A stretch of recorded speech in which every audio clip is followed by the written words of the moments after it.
All right, here we go. 1090 Jake, welcome back. Yes, sir. It's your second time. Yeah, man. Second interview, man. You're a repeat guest now. Yeah. Well, the first interview did some big numbers, man. Congratulations. Hopefully the feedback on your end was good as well. Yeah, for sure. Absolutely. So let's get into what's happening right now. And of course, the biggest thing in the hip-hop world is the Keefe D. Tupac case. This happened in 1996, and he was recently arrested. Mm-hmm. What's your take on this whole thing? It's crazy. I mean, they try to say you solved it. You know what I mean? That's what they're trying to put out there. But it's like, I've paid attention to a lot of your work, and obviously I paid attention to the case.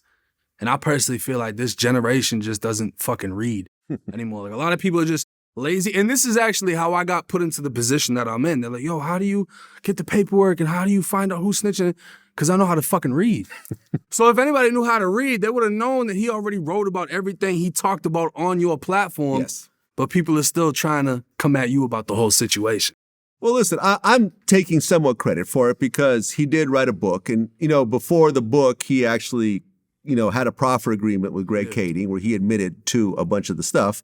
Between that proffer agreement statement, as well as his book, as well as all the other stuff that I learned from living in Los Angeles, we called him in, did the interview, and I kind of laid out the whole story. Well, I did his whole life story from the very beginning about how he grew up in Compton, his relationship with Suge, Right. Becoming part of the Southside Crips, and, to that whole night in Vegas, leading up to the altercation with Orlando, the actual shooting, and then what happened afterwards. So, in my mind, I essentially laid out the whole case and solved it. But, I didn't solve it myself. Authorities are solving it. Yeah. But, it was one of these things where it was just the worst kept secret in LA. Everybody knew that it was Orlando. Everyone knew it was the Southside Crips. Everyone knew it was over the altercation that happened. But outside the hip hop world, no one ever knew about Keefe D. No one knew that this information was out there. So like when he actually got arrested, like everyone was just shocked. Yeah. And suddenly the spotlight went on me. Right. That's where, the Pierce Morgan interviews started happening, the Breakfast Club interviews, and, everything else like that. But the interesting thing about it, and this is kind of where I feel is the gray area about this case, was that Keefe D, 10 plus years ago, met with Greg Kading, and he had a big PCP charge. Yeah. He had gotten caught with a whole bunch of PCP based on his priors, would have given him life in prison. So Greg Kading met with him, and he said, listen, tell me all about the Tupac case, and I'll offer you a proffer agreement. Explain what a proffer agreement is. Well, the proffer is going to be where you give information, and in return, they're more or less going to help you out. Like proffers, my co-defendant took a proffer, and basically he told them everything that happened in our case in order for him to get a reduced sentence, or in the hopes that he would get a reduced sentence. And then in the federal system, same shit. You know what I mean? It's 5K1. But basically, you're giving up information to solve something in the hopes that in return, it's going to save you from whatever. And obviously, his drug case, that would have been the return. That would have been the benefit of doing that. Right, because in return, they dropped his PCP case. Yeah. And he walked away from life in prison.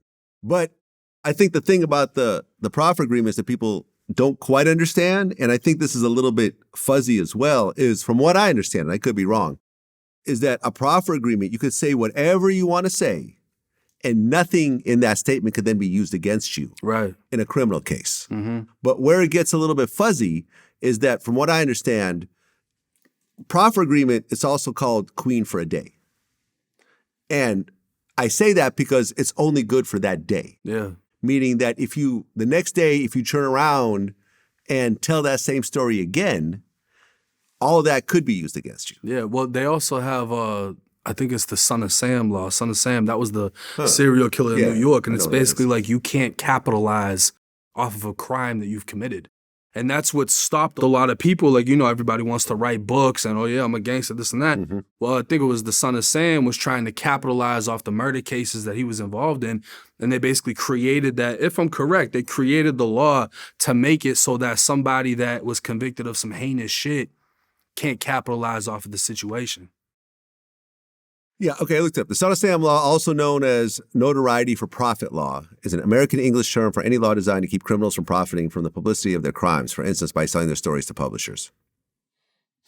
But, I mean, you're technically profiting off of your crimes by telling about what you did criminally in the past. I don't think they had YouTube when they made that. Hopefully they don't change it. You know what I mean? But you see what I'm saying? I'm not trying to put the spotlight on you. But that's the thing about it is, you know, if you're involved in a fucking murder and you take a profit and you get away from the situation, keep it quiet. But obviously, he's trying to max the gas and profit off of the situation as much as he can, and now he's in the situation that he's in. He's fucked. Yeah, I mean, he wrote the book. So anyone who watches my interview, they'll see that at certain points, he'll try to avoid certain questions. Yeah. And I'll say, well, in the book, it says X, Y, and Z. Yeah. And then at that point, he has to address it to a certain degree. And then not for nothing, he did multiple interviews after you where they Yes. reiterated the same questions, Yes. and he answered them over there. Right. Talking about Tupac looked like he was breakdancing when he was getting shot and all these other different things. So it's like if he didn't say it on yours, he said it on another, and either way the information came out. Well, because at first his ex-wife's house got raided in Las Vegas. And then the grand jury started to begin.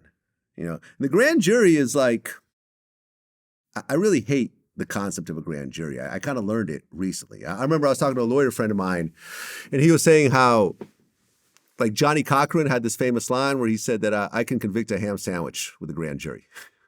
Because the way a grand jury works is that it could go on for years. Mm-hmm. They could, you have a grand jury to try to get an indictment on somebody, but it's not just, okay, we're all going to come in, give all our evidence, and the grand jury will decide. It'll be like the meetings can just go on and on. It's like they're going to come in, present some evidence. Okay, we'll meet in another week. Yeah. Okay, here's some more evidence. Okay, we're not done yet. Give us another 2 weeks. Here's more evidence. Here's more evidence. At the point where they're just done gathering evidence, which could take months or even years, then the grand jury then has to vote on it to see whether to indict. Yeah. But it's like 99% of the time they end up indicting because, the authorities could just keep throwing stuff over and over and over again. And some of it may not even be accurate. I mean, have you ever dealt with grand juries yourself? I personally never have. Okay. My case was wrapped up in 6 months. Huh. I literally went in, found out I was getting snitched on, and pled out immediately. Yeah. Because I knew I did it, you know what I mean? But there's other kids that have been in my situation, first felony offense, adult jail, you're facing adult prison. They don't want to cop a plea. They could have signed off for 3-4 years. They go to trial, get hit with 20-25. So I signed off. Yeah. Well, one of the questions with me was that, did I cooperate in the grand jury? And I've always said no, because police were calling me up multiple times trying to get the raw footage of my interview, thinking there was something on there that they could use, and I just never responded. Now, a lot of people said that I'm lying, I'm making this up, so I'm actually going to play one of the voicemails from the investigator, just to show people. Here we go. Good morning, Mr. Vlad. This is Alfred, investigator from District Attorney's Office here in Las Vegas, Nevada. Please give me a call back as soon as you get this message. I left you 2 messages already in regards to talk to you about upcoming court that we have. My number is 702. Exclusive. Does that sound official to you? Yeah, that's great. Does that sound like something I put together myself? And Vlad's holding it down, yeah. I mean, what's crazy, bro, is one thing, like, I like to look at things from all angles. I see everybody speculating over who solved it. I don't really see anybody celebrating the fact that Tupac, who's beloved in hip-hop, his killer is arrested. No one's... Well, it's not his killer. It's someone who's in the car. Well, I mean, the alleged... I mean, the problem is that if you're, involved in a crime, if you're the driver, if you're a passenger, or you're whatever, you're going to get charged with the crime. Mm-hmm. There was a famous case in Philly where I think Steady B and Cool V, these two rappers who had fallen on hard times, they went and robbed a bank, and one of the security guards got killed. Is it a security guard or a female officer, one of the two, and then they're all doing life in prison. Yeah. Now, only one of them was the shooter, but they were all involved in a bank robbery. Mm-hmm. Everybody goes down. Everyone goes down. So, I mean, do people usually get the same amount of time, or do shooters usually get more time, or how does it usually work?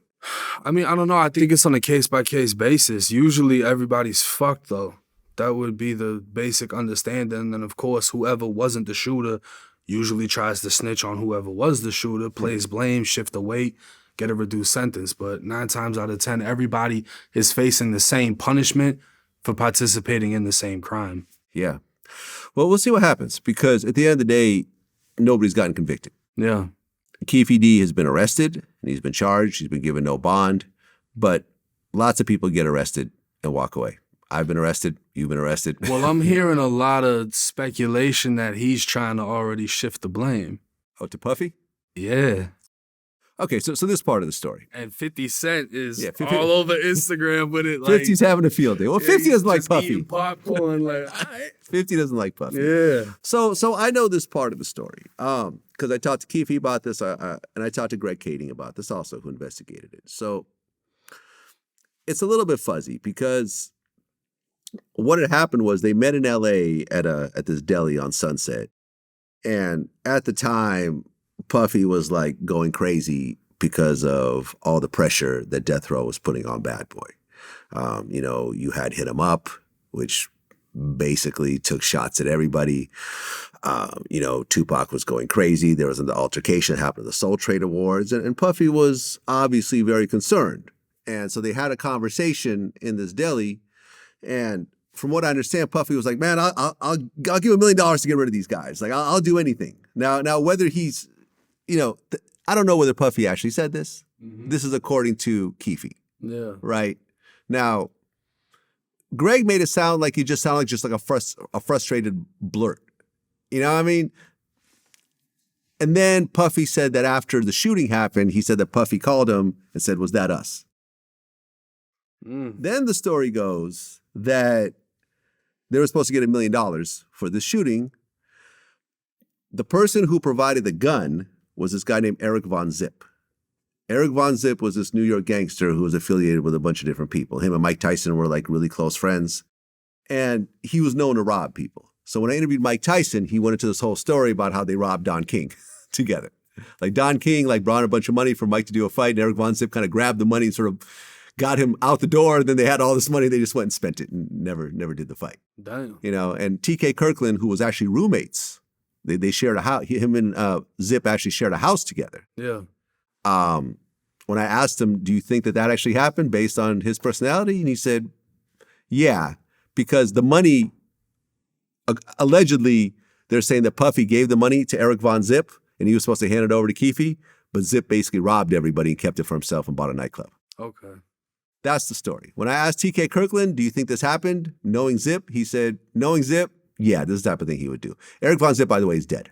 He died from cancer some years back. Yeah. Now, saying that, to try to get Puffy convicted over 26-year-old hearsay, I mean, with it's a dead reach, person, but and it's a reach. But at the same time, little things like that can result in charges.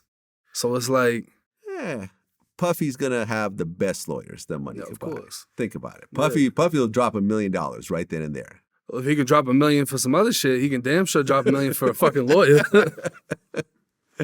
Yeah, he's gonna get the best lawyer in Las Vegas. He's gonna have a dream team that's bigger than OJ's team. Yeah. With every forensic expert known to God. He's gonna invent some witnesses. He's gonna, come up with some AI video footage. It'll show him somewhere else where the phone call got made. No, and then they're gonna tear apart Keefe too and his credibility and everything that surrounds him. They're gonna tear apart Keefe. I can't imagine any prosecutor actually spending the time and money to go after Diddy. Right. I just don't see it. I just don't see it. But who the hell knows? This is like, they're saying this is the biggest case since like OJ. Yeah. This is major. This is major. This is Tupac. He may still be alive. Like, this is a major case right here. Major case. For somebody actually be in a position where they can go down for it, it's crazy. This case is older than me. Yeah. Well, no. When did this happen? 96. Okay, I was born in 94. Right. You were 2 years old. So it's pretty old. Listen, I remember when it happened. All of us thought that, okay, Pac got shot again. He's going to get out and make a song about it. Yeah. We were all thinking this, seriously. Like, nobody thought he was going to die. Because Pac had gotten shot a year before. Mm-hmm. He got shot. 5 shots couldn't stop me. I took it and smiled. Like, he's making raps about it. Yeah. He's taking his shirt off, showing his bullet wounds. He's like proud of the shit. It's like, okay, he didn't die from 5 shots. Drive-by seems like, at close range, like you would think a drive-by is probably even less likely to kill him. Yeah. 7 days later, he passed away. And then, you could argue about this, but I think most people would say this is the greatest rapper of all time. Yeah. I mean, even the age that I was, me growing up in my generation, Pac and Biggie is still, you know, and then everybody gets compared, like, oh, this is the next Pac. It's like, nah, nobody can take that or live up to that. There's just a different type of person altogether. You know what I mean? Well, nobody had the charisma of a Tupac. It's just the You know what I'm saying? impact. Like, And I think that there's a certain impact that also comes from death. Yeah. Especially You know? dying young. He was 25. Cause it's like when you look at fighters, right? Like Ali, he slowly deteriorated. Yeah. But if he had died in his prime, Oh, yeah. He'd be immortalized. you know what I'm saying? And I feel like that also happens with rap, and it definitely happened with Pac. It's like the death at such a young age is another major aspect of it. Yeah. I mean, have you ever heard of the 27 Club? Yeah. People that died at 27. Yeah, Jimi Hendrix, a lot Jimi of them. Hendrix, Kurt Cobain, Amy Winehouse. I was paranoid my whole 27. Really? What? Fuck yeah. You thought you were part of the 27 Club? Yeah, well, I mean, I got a lot of shit behind the scenes with me going on too, so it's like, you know, life is crazy. Well, since our last interview, Finesse 2 Times put out an IG post. Mm-hmm. He said, y'all out here killing all these rappers. Y'all need to start killing these bloggers. I feel that was aimed at you and me. Yeah, Well, because we had just talked about him. possibly. Yeah, I feel like he should be mad at his fucking co-defendant that exposed him, that lives in his city. But you know. Right. Well, I mean, since Finesse 2 Times wants to say kill all these bloggers to try to silence the story, let's go ahead and talk about his story again. Finesse is telling.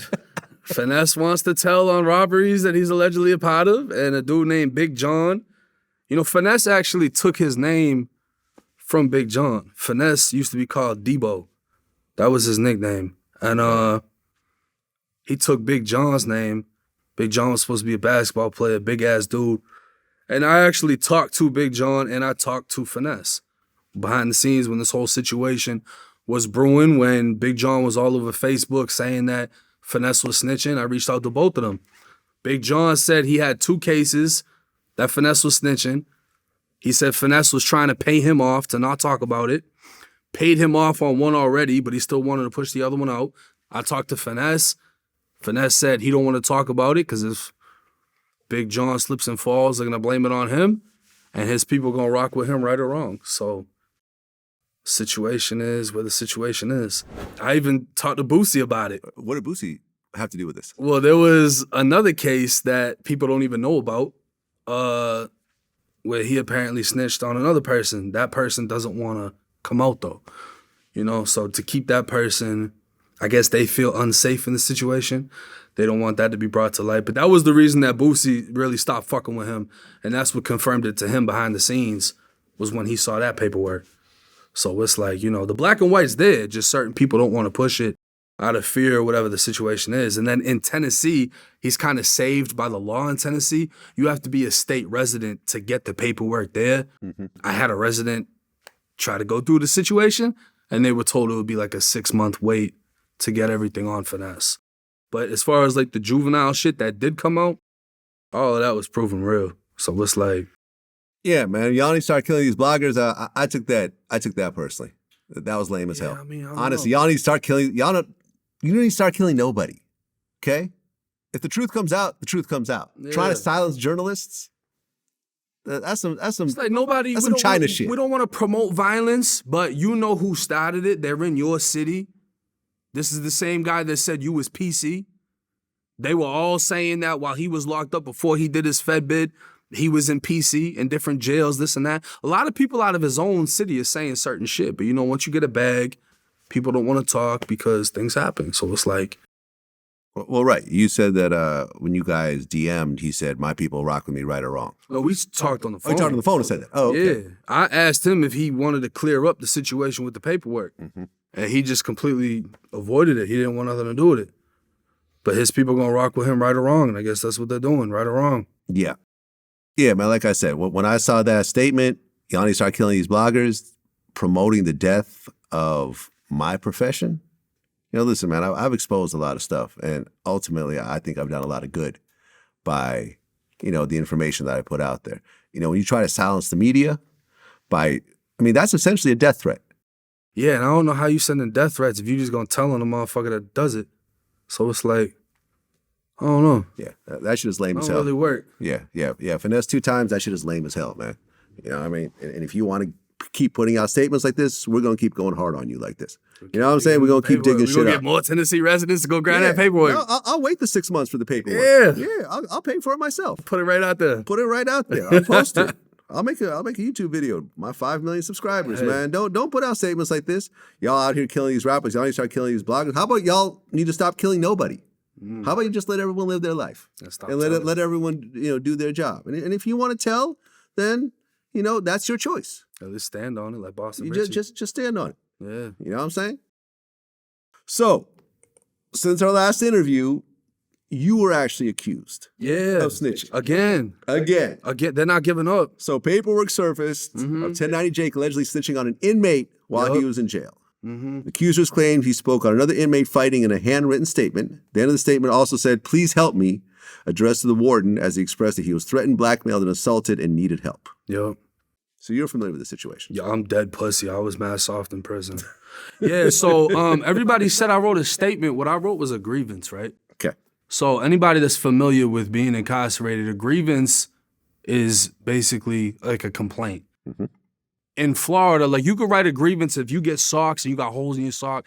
You could write a grievance like, "Yo, I got holes in my sock. I need new socks." If you got a problem in your cell, "Yo, my toilet doesn't work. I got da. When you get found guilty of a disciplinary report, so what happened was I was inside of an open bay dorm, no cameras, bunk beds everywhere. You got to wrap your face up to sleep at night so you don't get cut. Shit's going down. This is the jungle dorm. Okay, wait a minute. You have to wrap your face up. Yeah, with a T-shirt. So you have to put a T-shirt on your face? It's because someone will walk past you while you're sleeping and drag a razor off your face.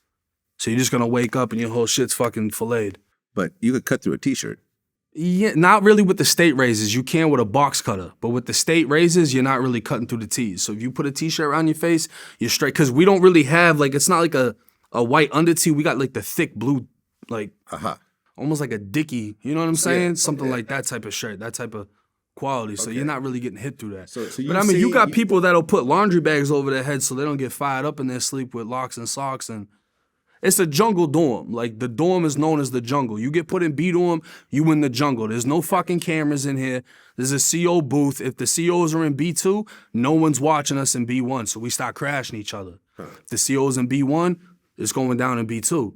So this was during count time at like 6-something in the morning. So you saw people get cut while they're sleeping. All type of shit. Foot lockers dropped on their head, all type of shit. People getting their shit mushed back. They look like puppies with the loose skin. Their fucking head just gets pushed back. That's how I got the scar back here. I got fired up with a brick and a sock. Okay, So you never told this story. So what happened? No, I told this story. That's the thing. No. I mean, no. Yeah, on not VladTV. on here, but that's... Okay, so tell me what happened in the back of your head. All right, so I just woke up.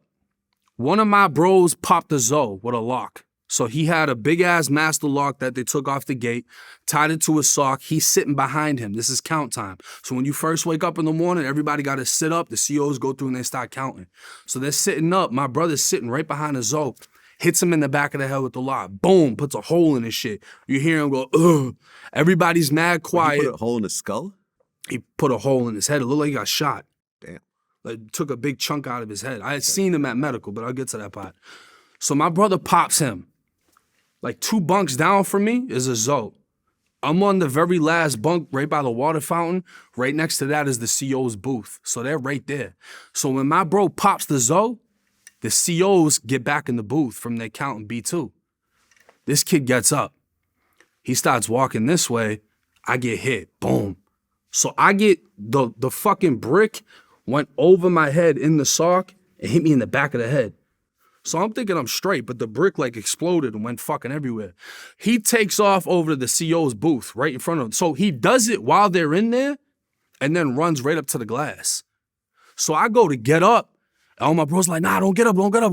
Because basically, if I pop off and I crash him, I'm definitely going to confinement. But I'm thinking this shit swung behind me. I didn't think I got bust, so I'm thinking I'm good. He just did a stunt in front of the police. They're going to come in. I didn't do shit. I'm back in the war zone. Because this is the whole thing. Everybody was trying to say I was trying to get out of there. They don't even know I was at the work camp already. because of my custody level and my release date.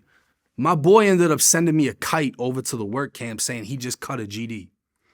I'm at the work camp bored as shit. Almost everybody over here pussy. I'm going through it because I just can't stand it because believe it or not, time goes by faster in the war zone. When you're at war in prison, time goes by quick because you got too much shit to think about.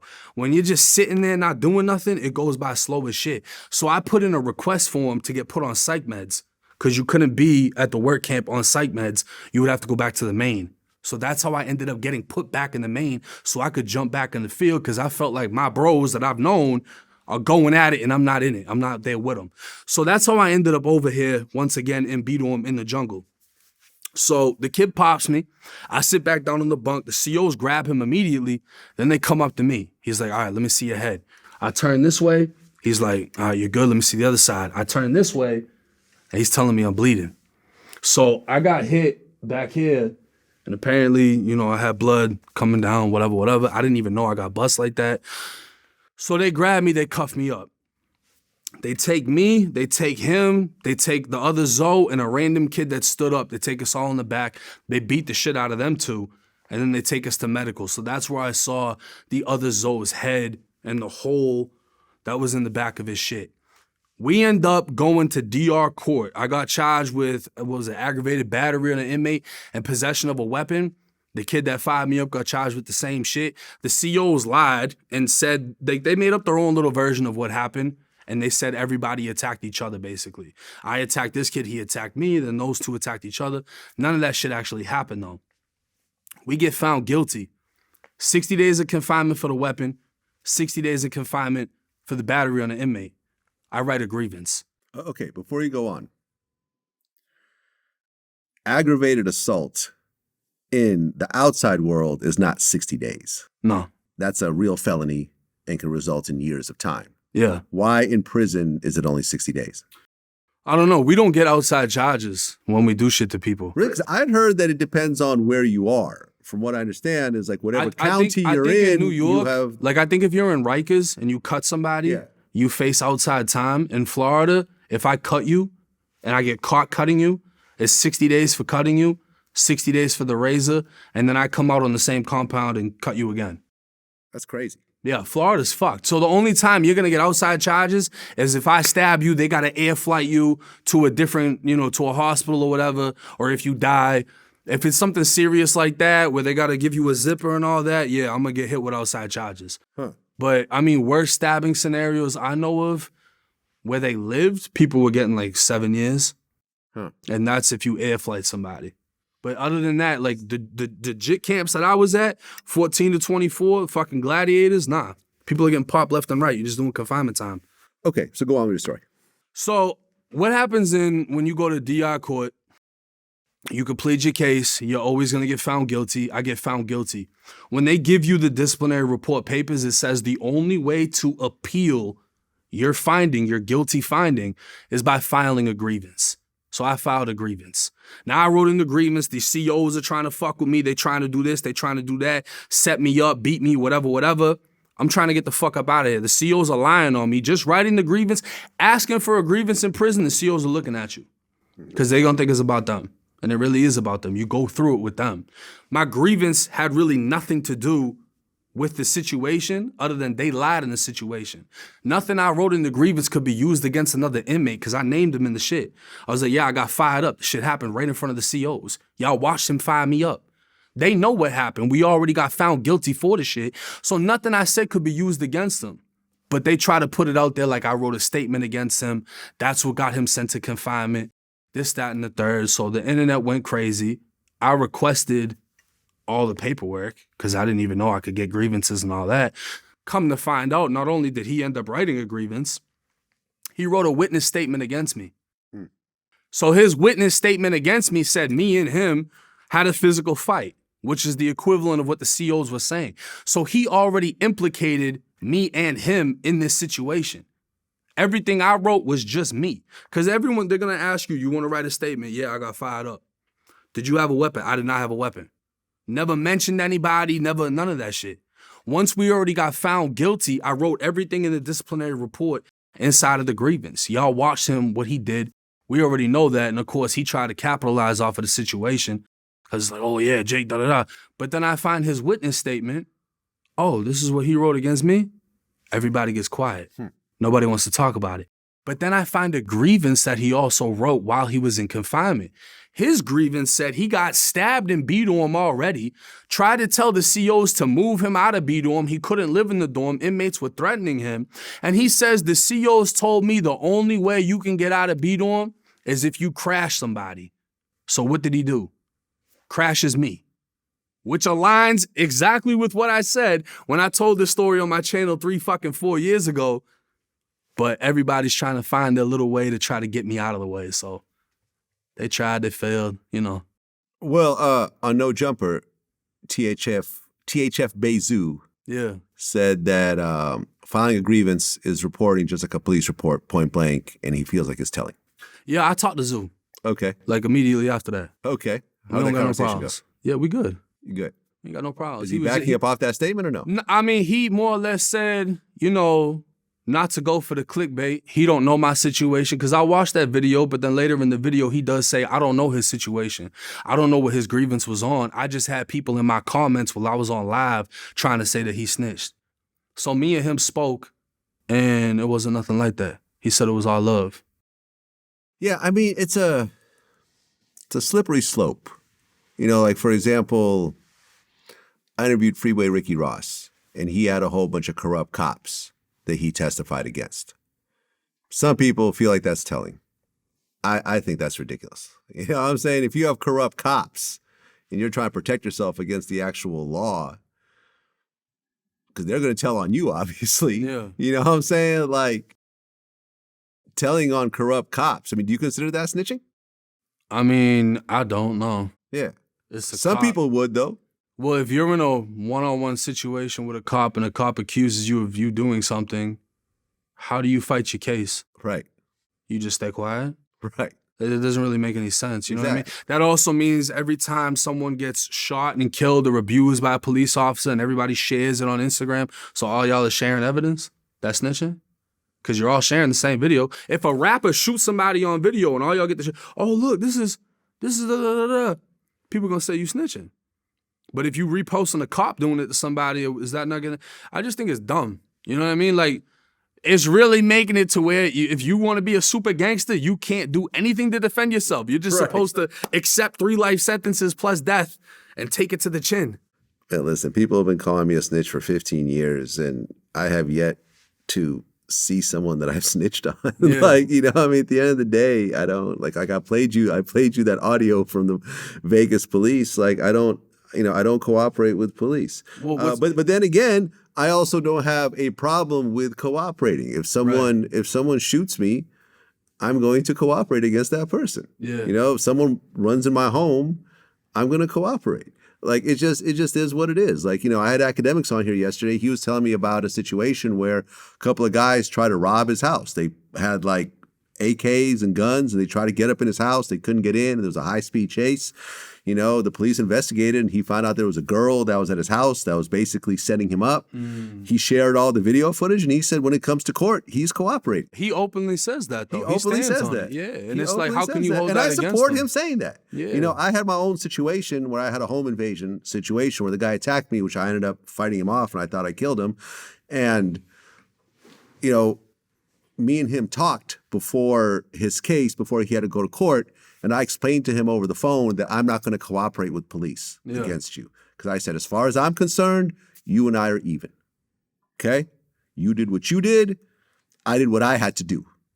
You know, you took a lot more damage than I did. Yeah. You know, I thought he was dead. Like, I seriously thought that I had killed him. Like, I'd walked out thinking that there's no way a person could have survived what I did to them. Yeah. In self-defense, ultimately. And I said, listen, whatever you got going on, it's between you and the state of California. You know, I'm not going to cooperate. I already told the DA I live in a whole different state and I don't have enough money to travel, whatever. He ultimately got probation. Yeah. You know what I'm saying? So me and him walked away. There's so many situations, especially like with self-defense, stand your ground. Yeah. The biggest component with self-defense or stand your ground is being the first person to report what happened. If you try to rob me and I shoot you, but you call 911 first, you can spin the story however you want to. Oh yeah, I mean, did you hear about the Travis Rudolph story? That's shot the people outside of his house, right? Yes. Yeah. I did. Foolio. That's somebody you've interviewed before. He's been in a bunch of situations. He's cooperated with the police, but never told them who it is. We'll talk about Foolio in a second because I actually want to talk about him. Me and him actually talked on the phone today. But with the Travis Rudolph situation, it was interesting because what had happened was him and his girlfriend got into this big fight. She went through his phone and found out he was talking to some other girl. Yeah. She started hitting him in the head with trophies. She broke his, the window in his car and tried to throw a brick at him and then punched him in the face a bunch of times. All this is on camera. You know what I mean? And then she was like, my brother's going to fucking kill you. My brother's going to kill you. My brother's going to murder you. She went and called her brother and basically said, shoot his shit up. And he responded, Travis Rudolph is a dead man. He went and got 3 of his friends. So the 4 of them showed up at Travis's house. 2 of them were armed. 1 of them had no shirt in the middle of the night. You show up to someone's front door with no shirt, you're not going to a pool party. There's no pool at the house, right? You're already sending a message with that. Travis comes out. Him and his brother come out to see what's up. They all jump him. They start, everyone starts fighting, whatever else. Travis goes inside, grabs his gun, because one of the guys pulls out a gun. 2 of them were armed. 1 of them pulls out a gun. He pulls out his. They jump in the car and they pull out guns on him and he opens fire. Kills one of them, shoots the other. But once again, like you said, he doesn't call the police. Those other guys get away. The police find him. One of the person's dead in the car at this point. And they try to say that they just came over to talk and he just pulled out a gun and started shooting at everybody. Yeah. You know what I'm saying? He has to go to court and he beats it. Luckily. But that's because he had lawyer money, one of his NFL friends, because he was he was an NFL player that was trying to get back in the league. So he had NFL friends. So one of his football player friends ends up putting like $200,000 up for his defense. So he got a really good lawyer. Well, I'm glad that happened because, he deserved to beat that shit. And it's sad that there's people that don't beat their cases just because they don't have the financial ability to do so. Oh, yeah. Public defender would have put him in prison. Yeah. Straight up. And I said that. And this was in Florida, right? Florida. Yeah, definitely. Yeah. You think, but, I watched the case. Like, I watched the actual prosecution, the defense, all the witnesses, and basically what the prosecutor was saying throughout this case was murder begins when self-defense ends. So according to the prosecutor, according to the witnesses, to the guys who showed up at his house, they were trying to get away and he opened fire. Right. He was saying that they were pulling out guns in the car and trying to shoot him and trying to run him over with the car. So this is where the fuzzy part said. They basically said, the prosecutor said, Travis Rudolph pursued 4 boys that were trying to leave and shot 39 times. These were men. They were in their 20s. They're trying to make the shit. They make it sound like these children that were just, these poor wandered to the wrong house, suddenly are getting slaughtered by this maniac with an automatic weapon. Yeah. When in reality, they showed up with intent to try to kill him. And the fucked up part about this, the thing that I hate the most about this case, is that the girlfriend and, really the girlfriend didn't get charged with anything. The 4 guys that showed up with the guns, because if me and my cameraman show up to your house with guns trying to kill you and he gets killed, I should be charged with a murder, right? That's the felony murder law. That's the felony murder law. 4 guys show up to someone's house with intent, shoot his shit up, he's a dead man. Like one of them admitted that he's going to kill this guy. He's a dead man walking. And in the process of trying to kill him, one of their friends gets killed. So how are they able to walk away? I'm assuming it's because none of them actually fired. There's that part. If they had fired, then that might have been... Nobody fired, but they found the guns in the bushes. They tried to ditch the guns as they were running. Because one of them got shot and ditched the gun as he was running away, shot. Yeah, and didn't they engage in a fight? There was a fight. They threw the first punch. See, but the thing is that the prosecution wanted them as witnesses, as cooperating witnesses, and probably offered them immunity. Oh, they got the Keefe D. Something like that. Yeah. Yeah. Yeah, man, it's a crazy situation. Yeah, It's, fine. stand your ground seems like it's straightforward, but it's not always straightforward. I remember. Well, I mean, there's a lot of gangsters that, they find themselves in situations and, they're going to be like, oh, I'm not calling the police. I'm not doing this. They're just going to have their girl do it, though. Yeah. So it's like, I'm not going to call them because I know TMZ is going to get the audio of this shit. But, hey, babe, Yeah. call them and tell them I just shot him because he tried to rob me. Yeah. There's your, you know what I'm saying? Yeah, I mean, look, the Taxstone Troy Ave case, Taxstone got attacked first. He got punched in the face by a banger. He pulled out a gun and killed him. Yeah. In Florida, to me, that probably would have been stand your ground. Oh, he's but been in fine. but in New York, Mm-hmm. where guns are illegal to carry around, he definitely should not have had a gun because he was a If I convicted tell felon. you to take your chain off or I'm going to kill you, you can shoot me in the face and you'll beat it in Florida. But in New York, probably not. New York, nah, you're fucked. Yeah. No, listen, when I was living in New York and I got my gun, my at-home gun license, I remember the cop was explaining to me, he goes like, be careful with this. Because he's like, if someone breaks in your house and tries to rob you and you pull out this gun and they see the gun and try to run and you shoot them in the back, you can get charged with murder. Yeah. Because they'll say that your life was no longer in danger because he was running away. Mm-hmm. Now, in the heat of the moment, I don't know if I could not shoot someone because my thing is like, if they're running, they could turn around and pull out a gun and shoot me back, right? Yeah, they want the citizens to have more self-control than the police because police will fire people up in their back and, they'll still end up getting the case dropped. I was in the county jail with a guy, I don't know if I told you this, but he claimed that he walked in and saw his wife being raped and shot the guy in the back and was charged with the murder because it hit him in the back.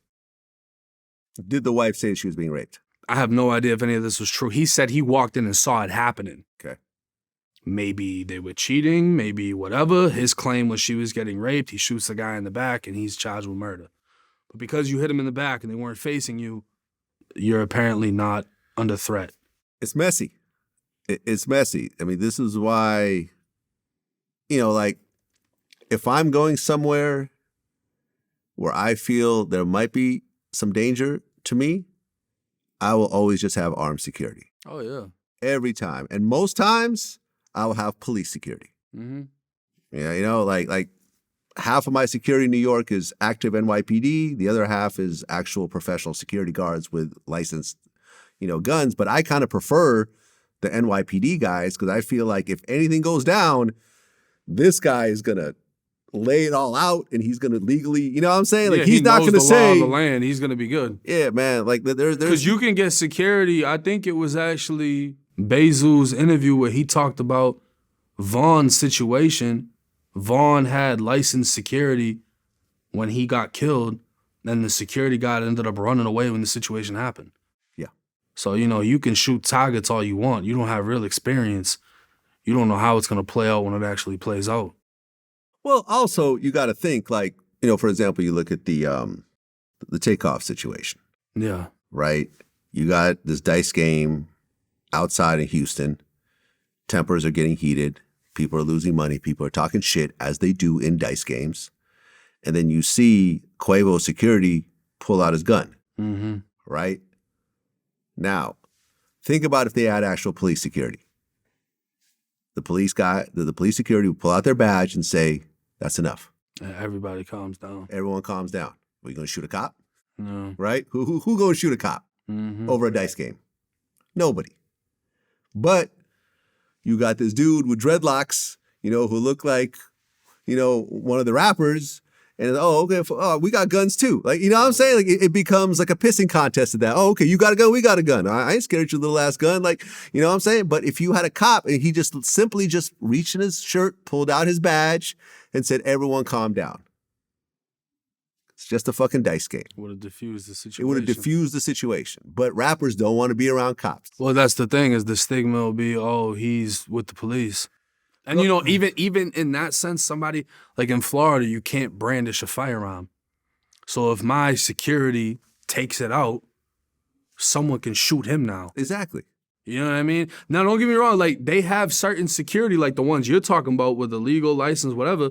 They'll have AI pistols across their fucking chest. You can go to the club in Orlando, security's outside with these big dumb shits hanging out. You know what I'm saying? You get some security, like Bandman Calvo, he got security like that. Yeah. But they got this big shit out at all times. You know what I mean? But like you said, a badge would have diffused the situation entirely instead of pulling out a gun and then. Yeah. I mean, honestly, man, if you're a multi-millionaire rapper, you're not a gangster anymore.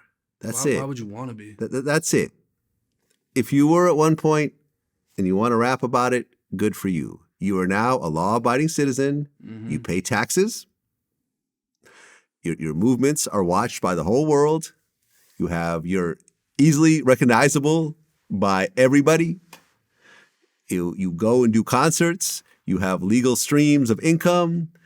You are not here to play around with the criminal element anymore because you will get caught up in that criminal element.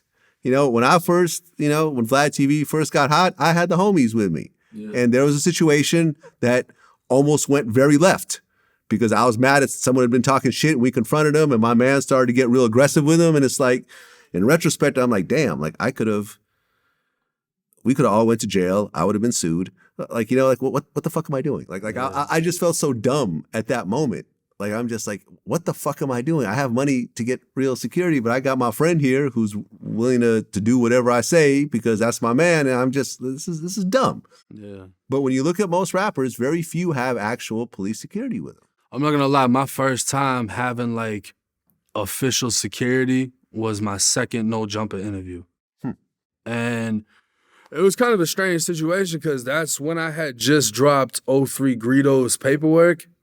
And come to find out, one of the security guys I hired is also Greedo's security. So it was an odd situation. Awkward? Yeah, you know what I mean? But, man, I love that shit. It felt presidential as a motherfucker. Exactly. The guy that I had in New York knew the Port Authority cops at the fucking airport. So we skipped all the lines. They're holding doors for me. They're not letting nobody in. I felt like the fucking president. Right. When you got the homies with you, it's a different vibe. It's like we're just in the club ready to fucking jump on. But when you got real security, it's a different feeling. They're holding doors for you and everything. Yeah. Like, man. This shit just feels better. You know what I mean? It does. You feel like a king. Well, you feel like the president. You feel presidential. Situation. And it's not even that expensive. Like off-duty cops are not that much, honestly. Oh, I didn't have off-duty cops. I just had licensed security. Right, but even off-duty cops are not that much. It's cheaper to have 2 of them than to fly out 5 of the homies. Exactly. You know what I mean? It's easier to do that. So it's like, I'd rather do that. And then there's no legal complications on my end. We don't got to fly somewhere, find guns, this and that. Yeah. No, none of that. They're legal. Yeah, I mean, I think maybe part of it is that, like, some of these dudes are still taking drugs and doing certain things that their homies will be okay with. That, they're worried that if they have, like, a cop around them, they may, I don't know, arrest them or something. But if you're paying an off-duty cop to do security for you, they're going to look... unless you're actually selling a brick of cocaine in front of them, like, you know what I'm saying? If you're drinking some lean or, you know what I mean? Like doing some little shit, popping a pill. I don't think these cops give a shit, man. They're getting paid. Yeah. They're not going to call for backup or anything else like that. I mean, look, Death Row had a whole section of police security. Reggie Wright Jr., who I interview all the time, was one of those guys. Like, they had a whole bunch, they had like all the Bloods, but then they had the cops. And they all kind of sort of watched each other in a way. And because Suge knew, like, you can't just have a whole bunch of gangsters around you. It's going to cause a bunch of problems. You need actual police with you as well because things are getting more and more serious. If Pac had actual police with him, police security with him instead of all these big ass, like, ex-jail dudes, the police would have came in and just broke it up real quick. No. You know what I'm saying? And it wouldn't have gotten to the extent where Orlando got seriously hurt and had to go to the hospital. His arm got dislocated and all this other type of shit. Like, the cops would have broken it up and you wouldn't have had this tragedy. Pac would be winning Oscars and dropping platinum albums and everything else like that. But instead, here we are. That's the streets. The streets don't want you to be able to protect yourself, defend yourself, nothing. Yeah. They want you to be out in the open, no vest, no gun, fucking no security. You got to stand on business. Kodak Black. His attorney, I guess, responded to you. Yes. So the attorney who secured a pardon for Kodak Black from Trump claimed on Thursday that 1090 Jake was targeting Kodak with claims of snitching because the Florida rapper refused to do an interview with him over a recent collaboration with Tekashi. Mm-hmm. When you was a one-man army in the feds, you was rocking behind the Bloods, and then you just did a song with the biggest rat that ratted on the Bloods, you said. Yeah. Now I don't even say nothing about this dude saying that he was in protective custody in the feds. You never even hit the yard in Big Sandy. Your words. Yeah, so Kodak shouted me out at Rolling Loud, and then I was like, what the fuck? Because you just did a song with 6ix9ine, who snitched on Mad Bloods. Like, why not shout me out before that? You know what I mean? I almost felt like you shouted me out knowing who I fuck with to kind of cover the situation. Because it's like, bro, it's a slap in the face. And, I didn't want to throw out the whole PC shit. I wanted to speak to him in person. He was actually down to do the interview. I spoke with his lawyer behind the scenes. Adam 22 was setting up the interview to be done in Miami. And then he came out with a video saying I'm a snitch for breaking down his lyrics where someone's girl got fucked by a rat or got took by a rat. And he told me to do some weird shit that he said in this little video. And then the lawyer's just not giving up on it. The lawyer's made multiple posts referring to 1090 Jaked and this and that, trying to use my name as snitching. And he even responded to some of the paperwork that came out that they were trying to put on me.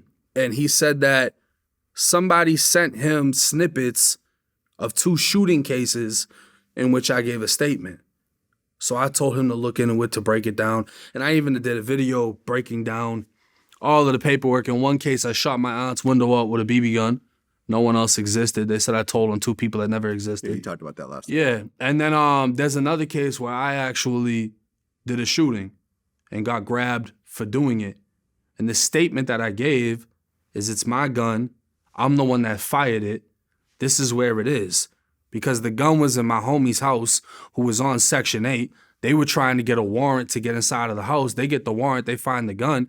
They're searching the whole house. His mother's got mad pills and everything else in her room. We had a weed plant in his room. We moved it to her room. And then at the same time, they would have snatched the Section 8. So I admit to shooting the gun. I admit that it was mine, whatever.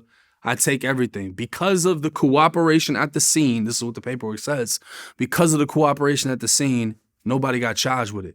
So none of us were charged with discharging the firearm. No witness came forward saying that we shot at them.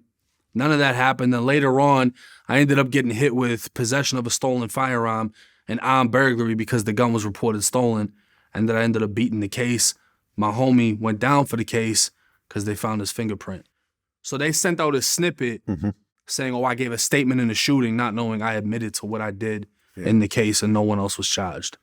Well, Kodak's lawyer said the story is strange. The gentleman wanted an interview with Kodak about his feature on a record. When he didn't do the interview, this guy came out and said that somehow Kodak told on jail guards. Yeah, that's his wording. Yeah. I didn't say he snitched. I asked Kodak a question because I said, well, if breaking down your lyrics is snitching, is you saying that you were getting beat and this, that, and the third and all this other shit while you were inside, I think it was the feds in jail, is that snitching? So I basically pointed out the bullshit and what Kodak was trying to say. Like, you saying this, but what about this? How does this work? Because if that's snitching, would that not be snitching under what you're saying? I'm not saying you're a snitch. I don't think Kodak's a snitch. And I wanted to interview him, but that wasn't really the purpose of my response. It's just when you tell me to suck a baby dick on Instagram, I'm going to respond and say something. You know what I mean? And we could have had this conversation in person, but you obviously didn't want to do that. As far as the PC shit, that really came from a Louisiana rapper. And then Boosie said that BG said he was on PC. Right. Well, you did academics. Right. Academics called you the new villain in hip-hop content. Yeah. That used to be my job, I guess. You took over. This is the new generation. The new generation. The new generation of villain. You know what I'm saying? You go harder than I do, which is fine. You know what I'm saying? I'm willing to pass the torch. Yes, I mean, do you consider yourself a villain? No, I mean, I guess in a sense. But it's like, I feel like, it's weird, bro. Like, I never wanted to be a rapper because of how much shit comes with it. And then I found myself in just as much shit. If not more. If not more. Yeah. You know what I mean? There's all type of rumors that these people want to do this, and I got 100K on my head and fucking Wait, someone said you have 100K on your head. rumors. Yeah. Hmm. So, Can you say in what city? nah. I don't think the city would matter. I think it's just wherever fucking 100K is 100K. Can you say what city it originated from? Nah, I have no idea. No idea. It's just rumors that just floated in my direction. But it's like, you know, that's what comes with the YouTube world. You make more enemies than you know of. Yeah, and I mean, most times, look, everyone knows that the most outrageous statement or even comment or tweet, that's what gets the most engagement. Yeah. If you say, hey, I like 1090 Jake, that's not going anywhere. Yeah. You know what I mean? Or like, hey, you know, I think he has good content. No one gives a shit. Well, that's why rappers don't talk about peace. Yeah? Doesn't do nothing for them. Yeah. I mean, you got shouted out by Lotto on the Peaches and Eggplant remix. Yeah, shout out to her. She said, I got him eating my booty on tape. I might expose him like 1090 Jake. Yeah. I mean, how'd you feel about getting, mentioned by one of the biggest female rappers out today? I mean, that was dope. Not only just getting mentioned by her, but I had fucking 1,000 females hit my DM immediately, like, oh, you're the 1090 she's talking about? Like, yeah. But nah, it's cool, you know? I mean, I've actually even heard shit that hasn't been released from a couple of different people. So it's like... Oh, so there's more 1090 Jake lyrics coming out. Yeah. Yeah. I don't want to say, you know, until that actually happens, but it's dope. Yeah. No, I mean, you don't want to mess up. There's a lot of people that like what I do. There's a lot of people that stand on. Then there's a lot of people that affiliate with snitches and they don't want to say nothing. But if they see me, they shake my hand. They, you know. Well, listen, man, I'm behind the truth. You know what I mean? I like what you do because you don't lie. You know, if you were making up a whole bunch of fake stories about people, then I wouldn't respect it. But ultimately, if you're standing behind the paperwork and you actually have the proof, you know, just like, you know, with me, when I was like, I didn't cooperate with Las Vegas PD. Let me play the audio. Yeah. In the audio, you hear him say, I left you 2 other voicemails. I'm trying, you know what I mean? Clearly, you're not responding. Let me keep trying. I mean, there's so many levels to it because it's like they'll say, oh, it's not about snitching, but he only exposes black people when I've done a ton of white people, fucking Spanish people, everybody. I've done everybody. Yeah. Maybe not an Asian, I don't know, but whoever the fuck is involved in hip hop, I've covered it. You know what I'm saying? Yeah. And then people will be like, oh, he only exposes the bad shit when I've cleared allegations on people's names. Mm-hmm. Bandman, Kevo, Ralo. There's been a lot of people that they say snitch that I don't think snitch or didn't snitch. Okay, so these are 2 people that I know and I've interviewed. So Bandman, Kevo, I haven't heard of any snitch allegations about him. What are the... 2 of his co-defendants in his Fed case tried to say that he snitched on them. Okay. They thought I wouldn't look into who they are. Come to find out, both of them had proffers, 5K1s, gave information, snitched. One of them had to move the city he was in once this information came out. But both of them actually snitched. Okay.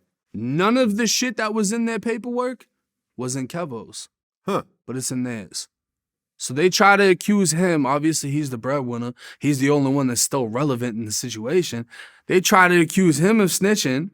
I cleared that. Nah, he didn't do none of that shit. But everything you said he did, y'all did. And then they went missing after that. Nobody's heard from them since. Okay. And the other person you mentioned was Ralo. Right. Is Ralo out? I think he comes home November. Right around the corner. Yeah.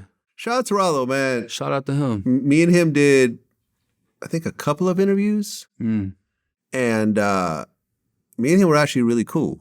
Like I remember after one of the interviews, you know, that there was a title on it that was a little bit over the top. And I remember he called me and he was like, yo, Vlad, listen, my kids go to private school and this title is sort of affecting, you know, them continuing to, you know, go to this school. Could you please change it? And I'm like, no problem. He didn't call me up like, yo, you better fucking change or else, man. I know. Like, yeah, he's respectful. As much of a, you know, as a street guy as he's known to be, he called me very politely. Yeah. And asked me if I could do it. He didn't demand it. There was no tough talk. And then after that, me and him kind of like, you know, would talk and communicate, you know, just about various life things and stuff like that. So when he got arrested, I'm like, damn, like, I like this guy. And people try to say that like, the Vlad interviews is what got him arrested. Vlad interviews had nothing to do with the shit. They always try to say that. They try to say that. I mean, he got arrested for, transporting a bunch of weed on private planes. Yeah. You know the case. Mm-hmm. So at one point, people try to say that he was snitching. Yeah. And what did you find? Well, what he did was he full on admitted that he was going to pay someone or a group of people a large amount of money. I think it was like $400,000 to take the rap, because what they would be charged with wasn't really going to do nothing, and the amount of money that he was offering is more than they obviously have. Okay. So he came up with a story that never existed and was like, look, I can tell y'all about this. I can tell y'all this, that, and the third. They got this, they got that, whatever, whatever. And the feds were like, we don't care about that. We want to know about these shootings. We want to know about what's going on with this shit. He wasn't willing to talk about that. So none of it ever happened. The person that he had that was going to take the money to go down for some shit, that he's like, yo, yeah, I know this person's selling this, that, and the third. None of the person ain't even selling it, but that person's going to be like, yeah, I was doing that. Okay. Just to take it, and he was going to try to come up with some fugazi shit to give the feds something to get a reduction. It never went through. But at the same time, his paperwork clearly states his case took so long, all of his co-defendants were already sentenced before it came time for him to actually be able to cooperate. So nothing he could have gave would have affected anyone because all of them were already sentenced. Okay. So he never snitched on anyone in his case. He tried to come up with some fuck shit, put it on somebody that was willing to accept money. That fell apart. They tried to use that against him to say that he snitched. I mean, is that a charge in and of itself, trying to pay someone to take a charge for you, or possibly? But they never pursued it, He so wasn't charged with it. It wasn't charged. It was just like that whole thing just fell apart. And he probably only had to admit that because the allegations. You know, that's kind of like the 21 Savage situation. Wack 100 tried to say he was a snitch because of something that he was involved in, where he gave a statement. We don't know what was said in that statement. He could have lied in that statement. But if 21 came out and said, I lied, then they could have used that in his visa, court process to deny him. Oh, we got him admitting that he lied in a statement to the police. You know, so 21, he has the citizenship now, I think, is what the news just came out with. So congrats to him. Yeah. But Wack put him in a fucked up predicament because he can't even defend himself. Because he has to look one way to the courtroom and look another way to the streets. So he just stayed quiet on the entire situation. Yeah, I mean, it's weird sometimes when people kind of start to question you and start to sort of, push you and so forth. 'Cause I remember he was on Clubhouse arguing. It might have been with Wack or someone else, but he was like, it wasn't with Wack. It was a bunch of Chicago guys or something. And he was like, yeah, motherfucker, 10 motherfuckers get shot, none of us get shot. And it's like, like you're getting fired up because people are trying to test your manhood or your gangster or whatever, and you start blurting out this crazy shit. And I'm listening to this going like, what the fuck are you doing right now? Like this is, you know what I'm saying? Like you're a multi-platinum rapper. He might have had an off moment. He might have been a little saucy or something, it is what it is, but he's good now. Yeah, I mean, listen, man, the 121 Savage interview that I did, it wasn't even planned because I was interviewing No Plug. Yeah. You know about this whole thing? Yeah. No Plug was accused of killing Bankroll Fresh. Mm-hmm. But how he explained in the interview, and, we checked with the police department and so forth, was that he fired in self-defense. Yeah. He was shot at first, and he returned fire, and, Bankroll Fresh got killed. Mm-hmm. Now, I remember this was like, it was kind of a watershed moment in hip hop because no one's ever done this before. Right. No one's ever done a YouTube interview talking about killing a known rapper. But from my point of view, it was like, okay, this was self-defense. Yeah. I'm big on this. As like I said, I had the home invasion situation. Like I'm big on defending your life if someone tries to kill you. Definitely. Right. And, the whole thing, this dude's a murderer. He killed Bankroll Fresh. And Bankroll Fresh wasn't the world's biggest rapper, but he was a known rapper in in Atlanta, and he was buzzed. I think 2 Chainz had signed him, and that was his artist and everything else like that. And when I did the interview, it was like everyone's jaw dropped. I remember me and Charlamagne had a falling out over that interview because, he just felt like, that this was, I forget what Charlamagne's rationale was, but it was around that interview, me and him had a falling out. We didn't talk for a while, like some years. And then TMZ released the footage in front of the studio, which showed Bankroll Fresh with like an AK-47 waving it around right before the shooting. And I'm like, you see what I mean? I was right the whole time. I know it's fucked up because people will take the side of the more popular person. Yeah. No one knows who No Plug was. He was 21 Savage's friend.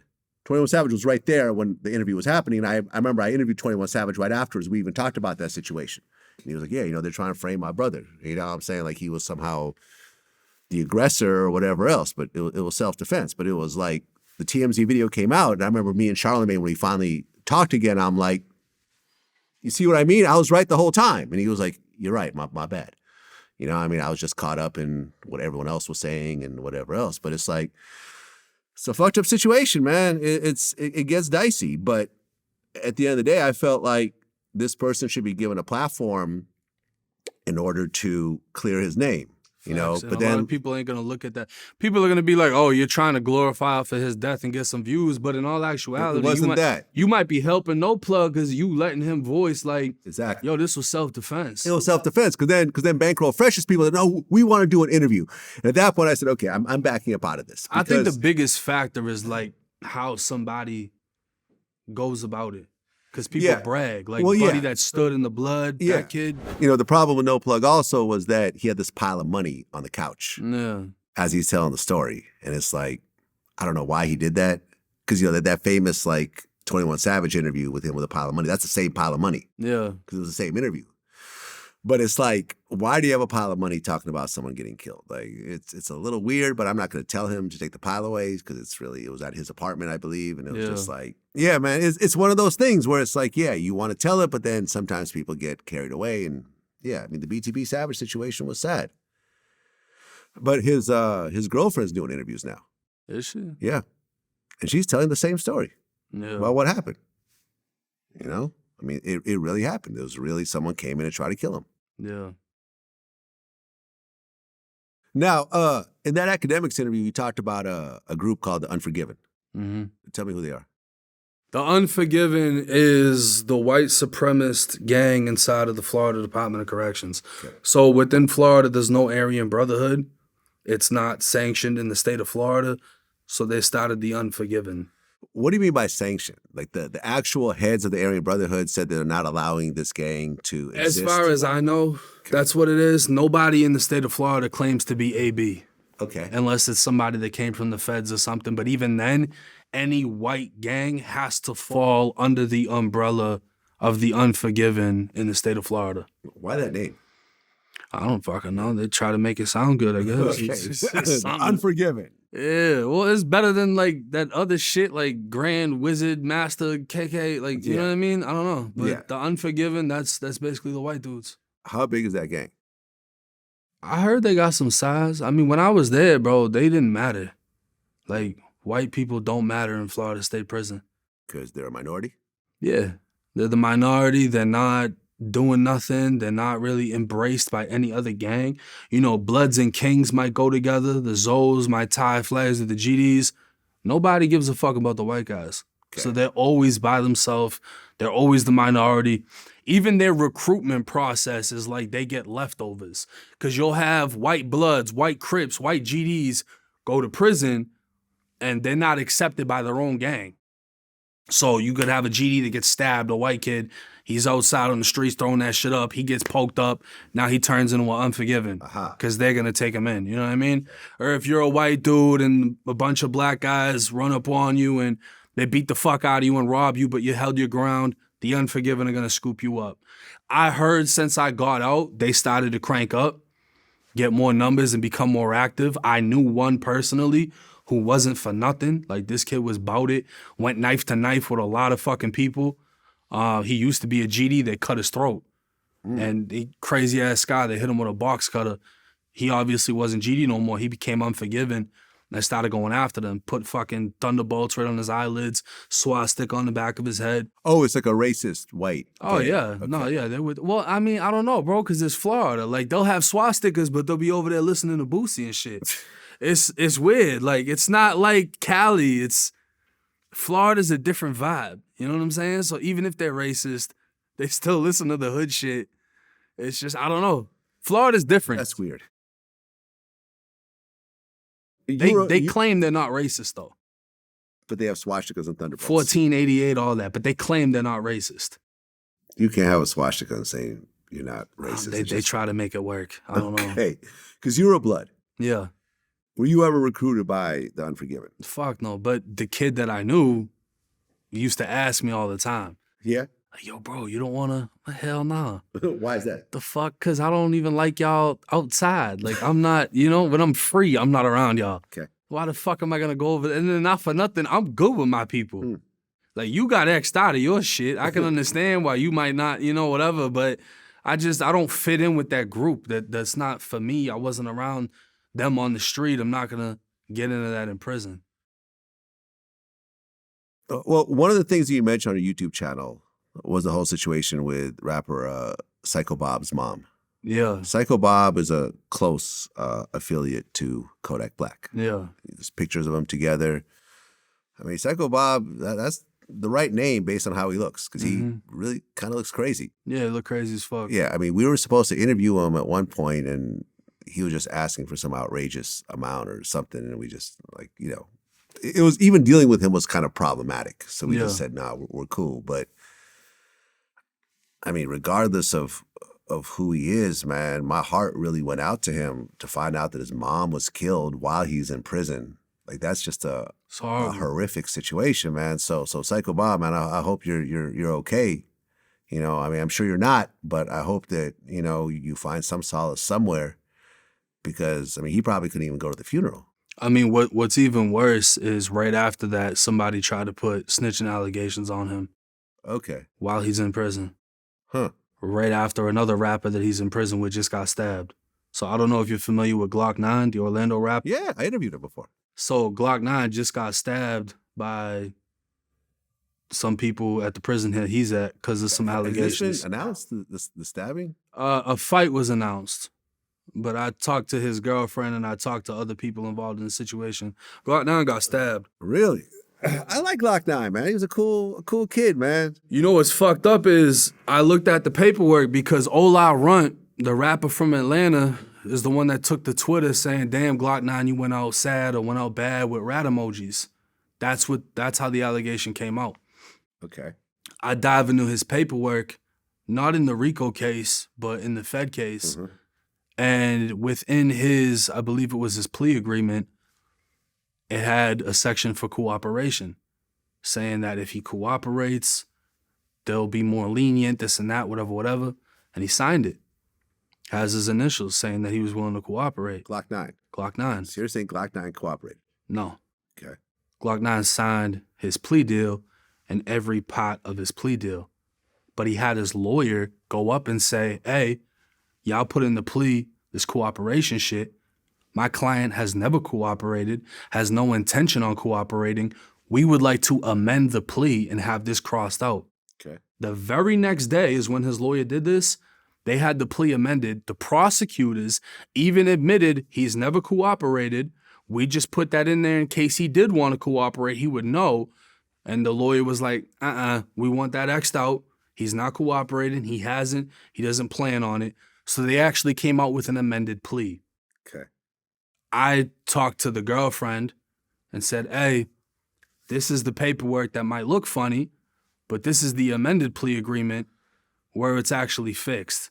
She believes that this is where the allegation came from, and apparently he got moved on inside of the federal prison because someone sent in that first plea without sending in the amended, which either means they wanted to set him up and make him look bad because they were jealous of him, because the girlfriend is alleging Ola Runt and some of the other bloods that are in there were leeching off of him, or they're just too fucking stupid to look into the amended plea, which came out the very next day. So he ended up getting stabbed over nothing.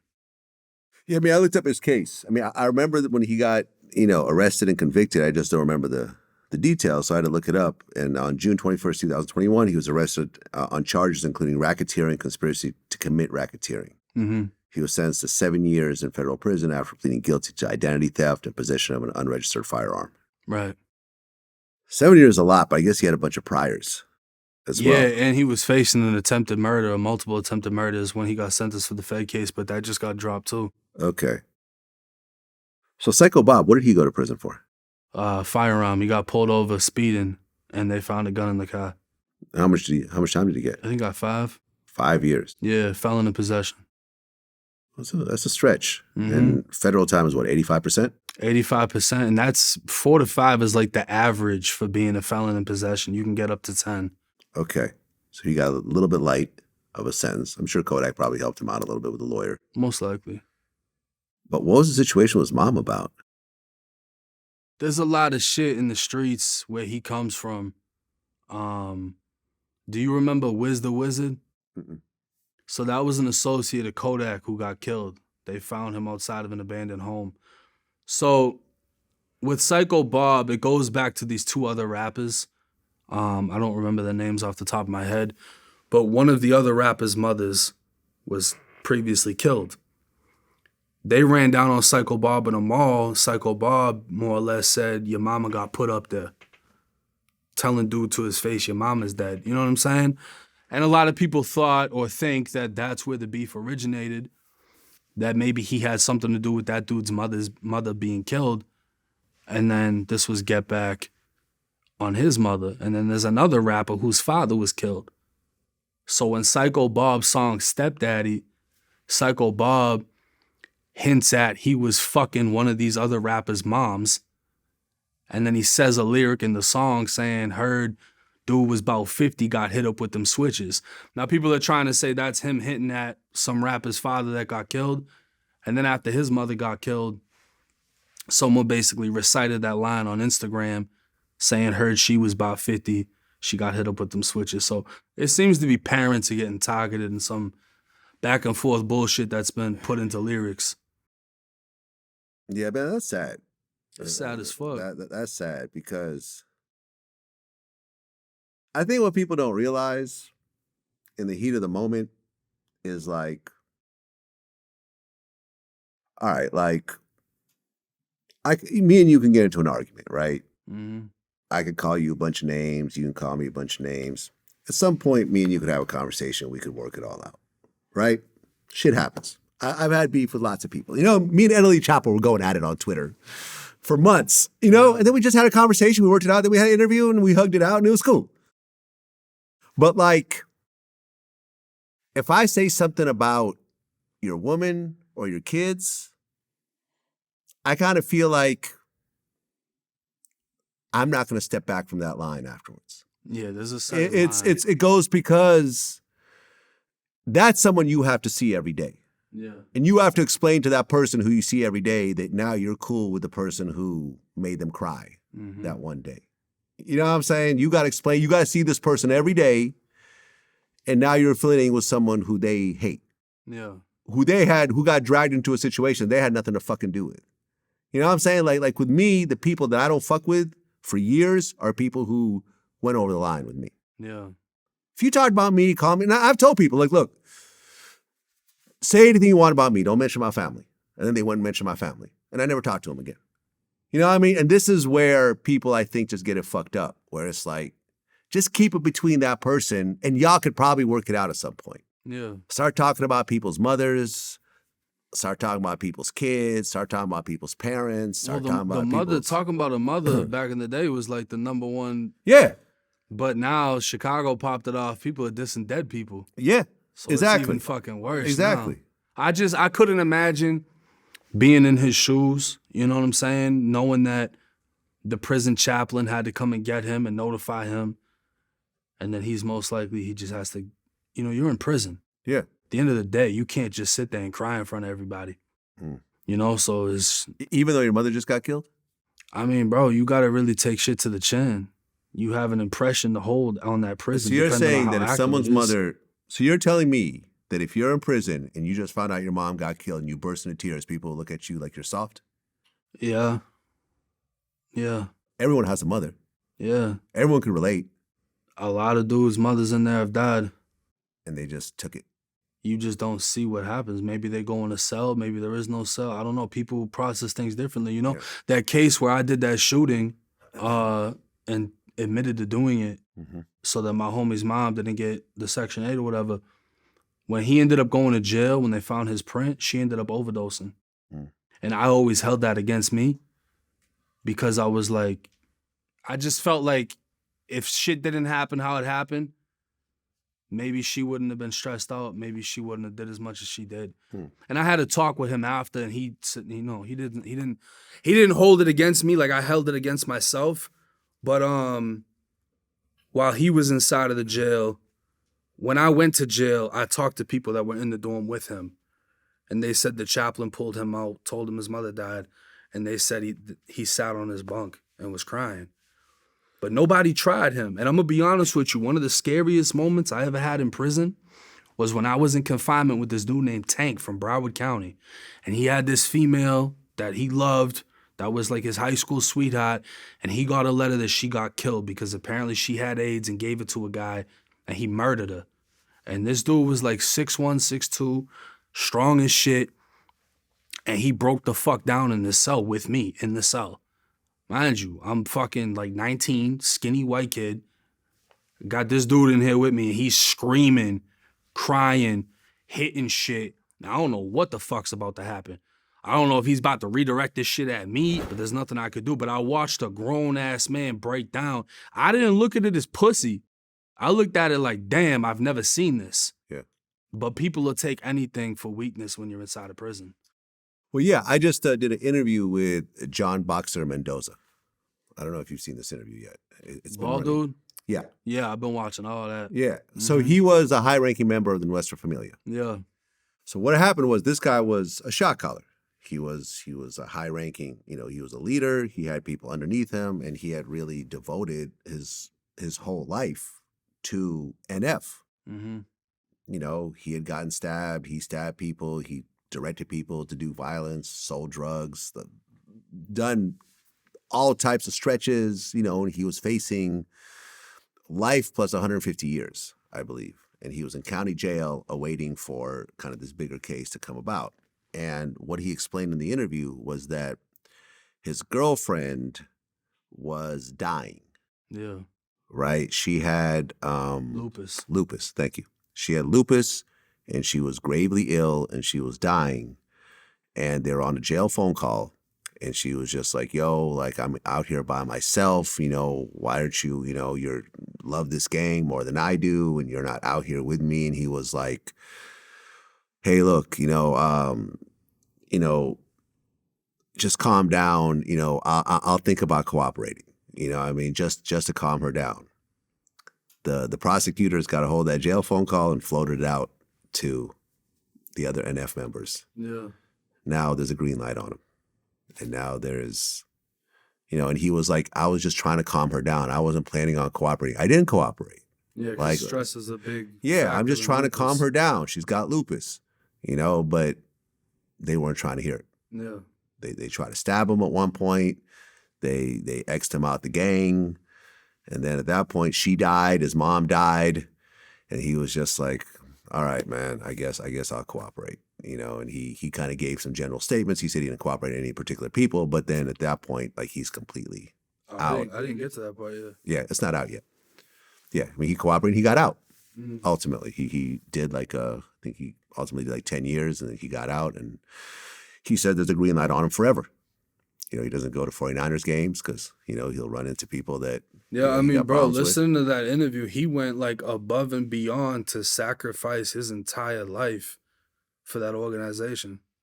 It's crazy to me. It's crazy to me that, you do so much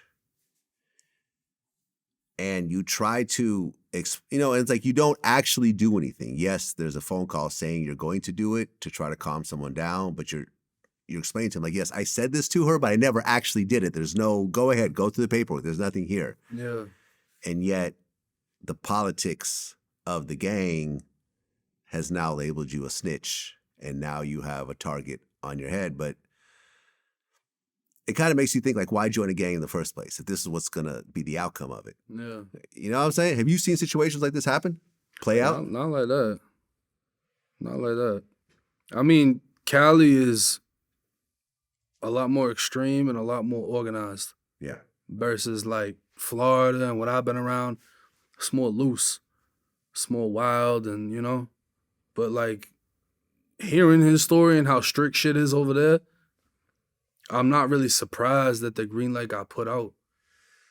Yeah, I mean, these Mexican gangs are sort of, They're I feel like they're on another level. Yeah, they're like mafia. Yeah. You know, that's what it reminds me of, and it's strict because I believe what he said or something was like, they're gonna look at it like you're willing to cooperate over a female. Yeah. We don't give a fuck about that female. And it's like, as he signed up for it, you know, they told him, you don't give a fuck about your family or none of them. It's us. No, it's true. Because I remember there was this other part of the interview, you know, which you may have seen, where he talked about how they had to tell one of the members that they're going to kill their, you know, that member's mother because she's cooperating. Yeah. And he had to just, at that moment, had to just be like, all right, I understand. And then he just kind of disappeared afterwards. At that moment, I would have felt like I'm in the wrong gang. I've actually been a part of a situation like that. It's in my book where we told this guy that we were gonna kill his mom because his mom turned into an informant. And, you know, obviously he knows that he's in this situation. We're telling him we're gonna kill her. And obviously he's not gonna say, you know, I'm not on board with that. He understood what was going on. So he was like, you know what, if you guys feel like it's in the best interest of the O to take her out, I'm with it, bro. You know what I'm saying? I understand. But he ended up disappearing. Obviously, he had second thoughts about it after, you know, we talked to him, and he ended up disappearing. But we ended up catching up with his mom, and we ended up killing her later on. Maybe this ain't. Maybe I'm gonna go with these guys because they don't make us. Not forgiving seem a little more They lucrative. forgive their mothers, just not anyone else. Like, you know what I mean? That's a little fucking extreme. But if that's what he signed up for and he had that full-on understanding. Yeah. Because if you listen to what he's saying, you could view it from both sides. Like, all right, that either sounds like the best excuse or the worst excuse. Yeah. And the fact that the police released the audio as a tactic to get him out of the way, that's fucking crazy. Well, I don't think to get him out of the way is to get him to cooperate. Well, at the same time, you're getting him to cooperate by the threat of him being killed by his own organization. Exactly. Because everyone tries to say the police releases videos to me to get rappers killed, even though not one rapper I've fucking released a video on got touched. Well, they're not releasing it to you for a purpose. They're releasing it to you because you request it.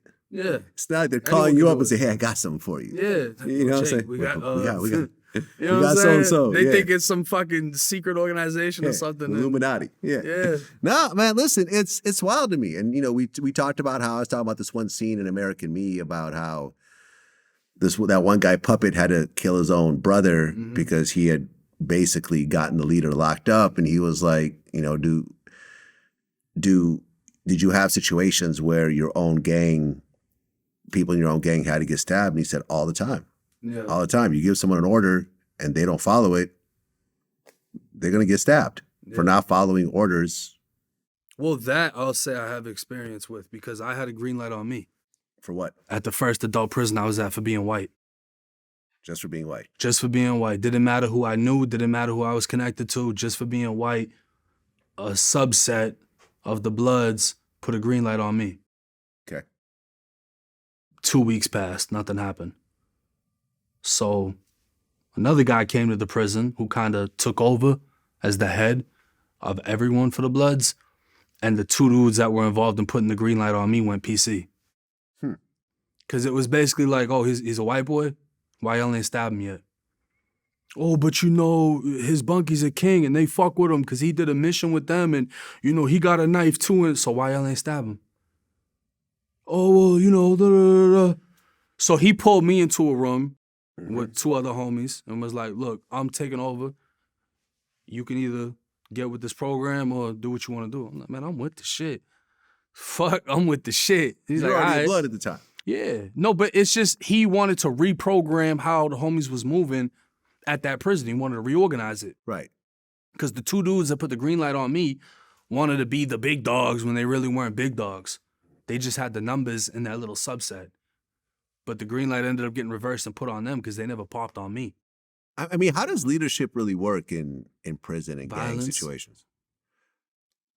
Does it matter who was a leader outside? Do things change? I mean, there's all type of, you know, there's all types of politics. I won't really get into the breakdown of the politics behind it. Fair enough. But if you want to stand on business and you want to be respected, violence is the fucking best thing for you. I can go in there and say, I know so-and-so and so-and-so, and the second somebody tries me and I seen pussy, whatever rank or respect I had is gone. I could go in there as the white boy and they say, bro, you ain't blood, and I pop one of them. And now everyone's like, yeah, he the one.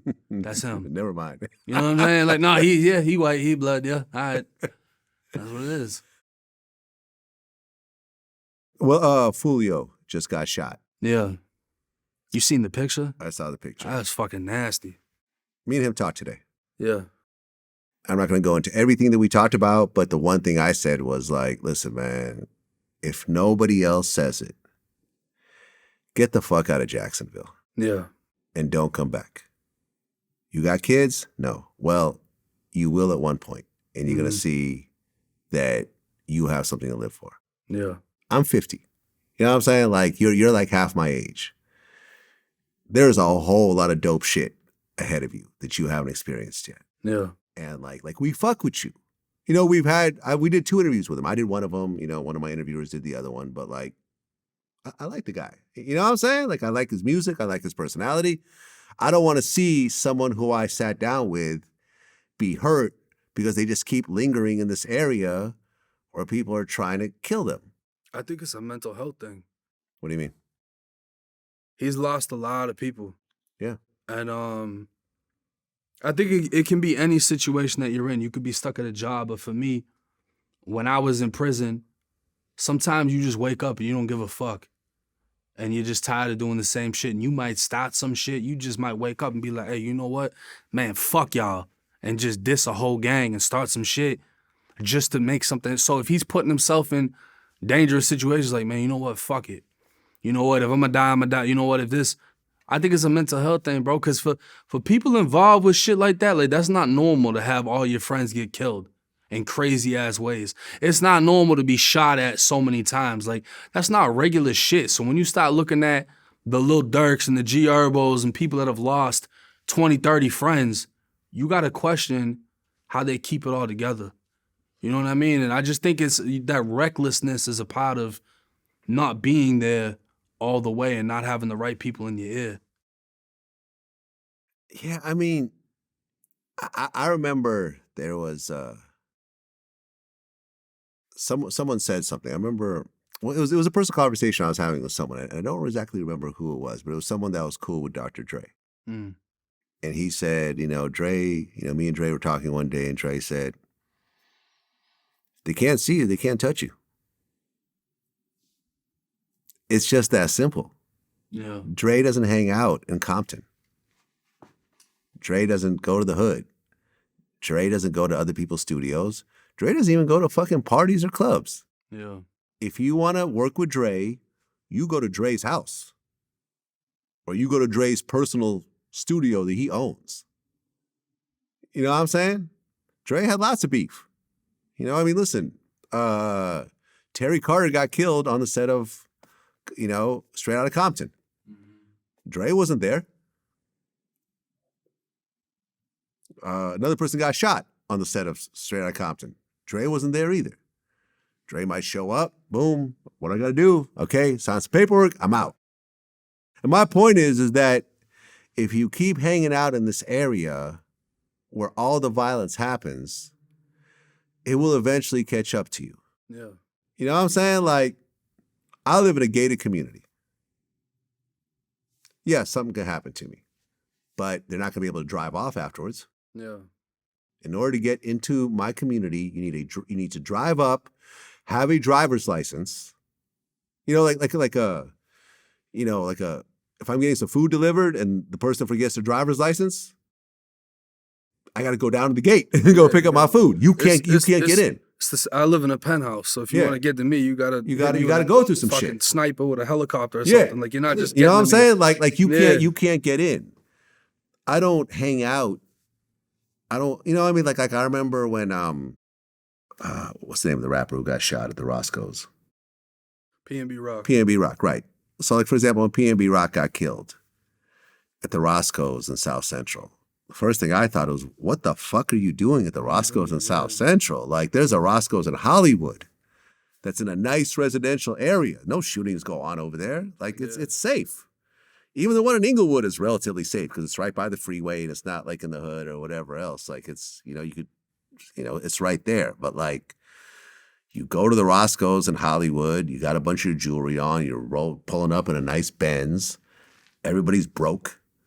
There's gangs all over the place. Like I remember talking to BG Knockout. He's like, the Hoovers are here. These Crips are here. Intersection. It's an intersection of just a whole bunch of shit. Of a bunch of shit. You know, you're walking into it and you end up having a crime of opportunity, essentially. And his baby mother's watching him get murdered in front of her. You know, she's all fucked up. Me and her had a couple conversations. She's still not over it. They try to blame it on her.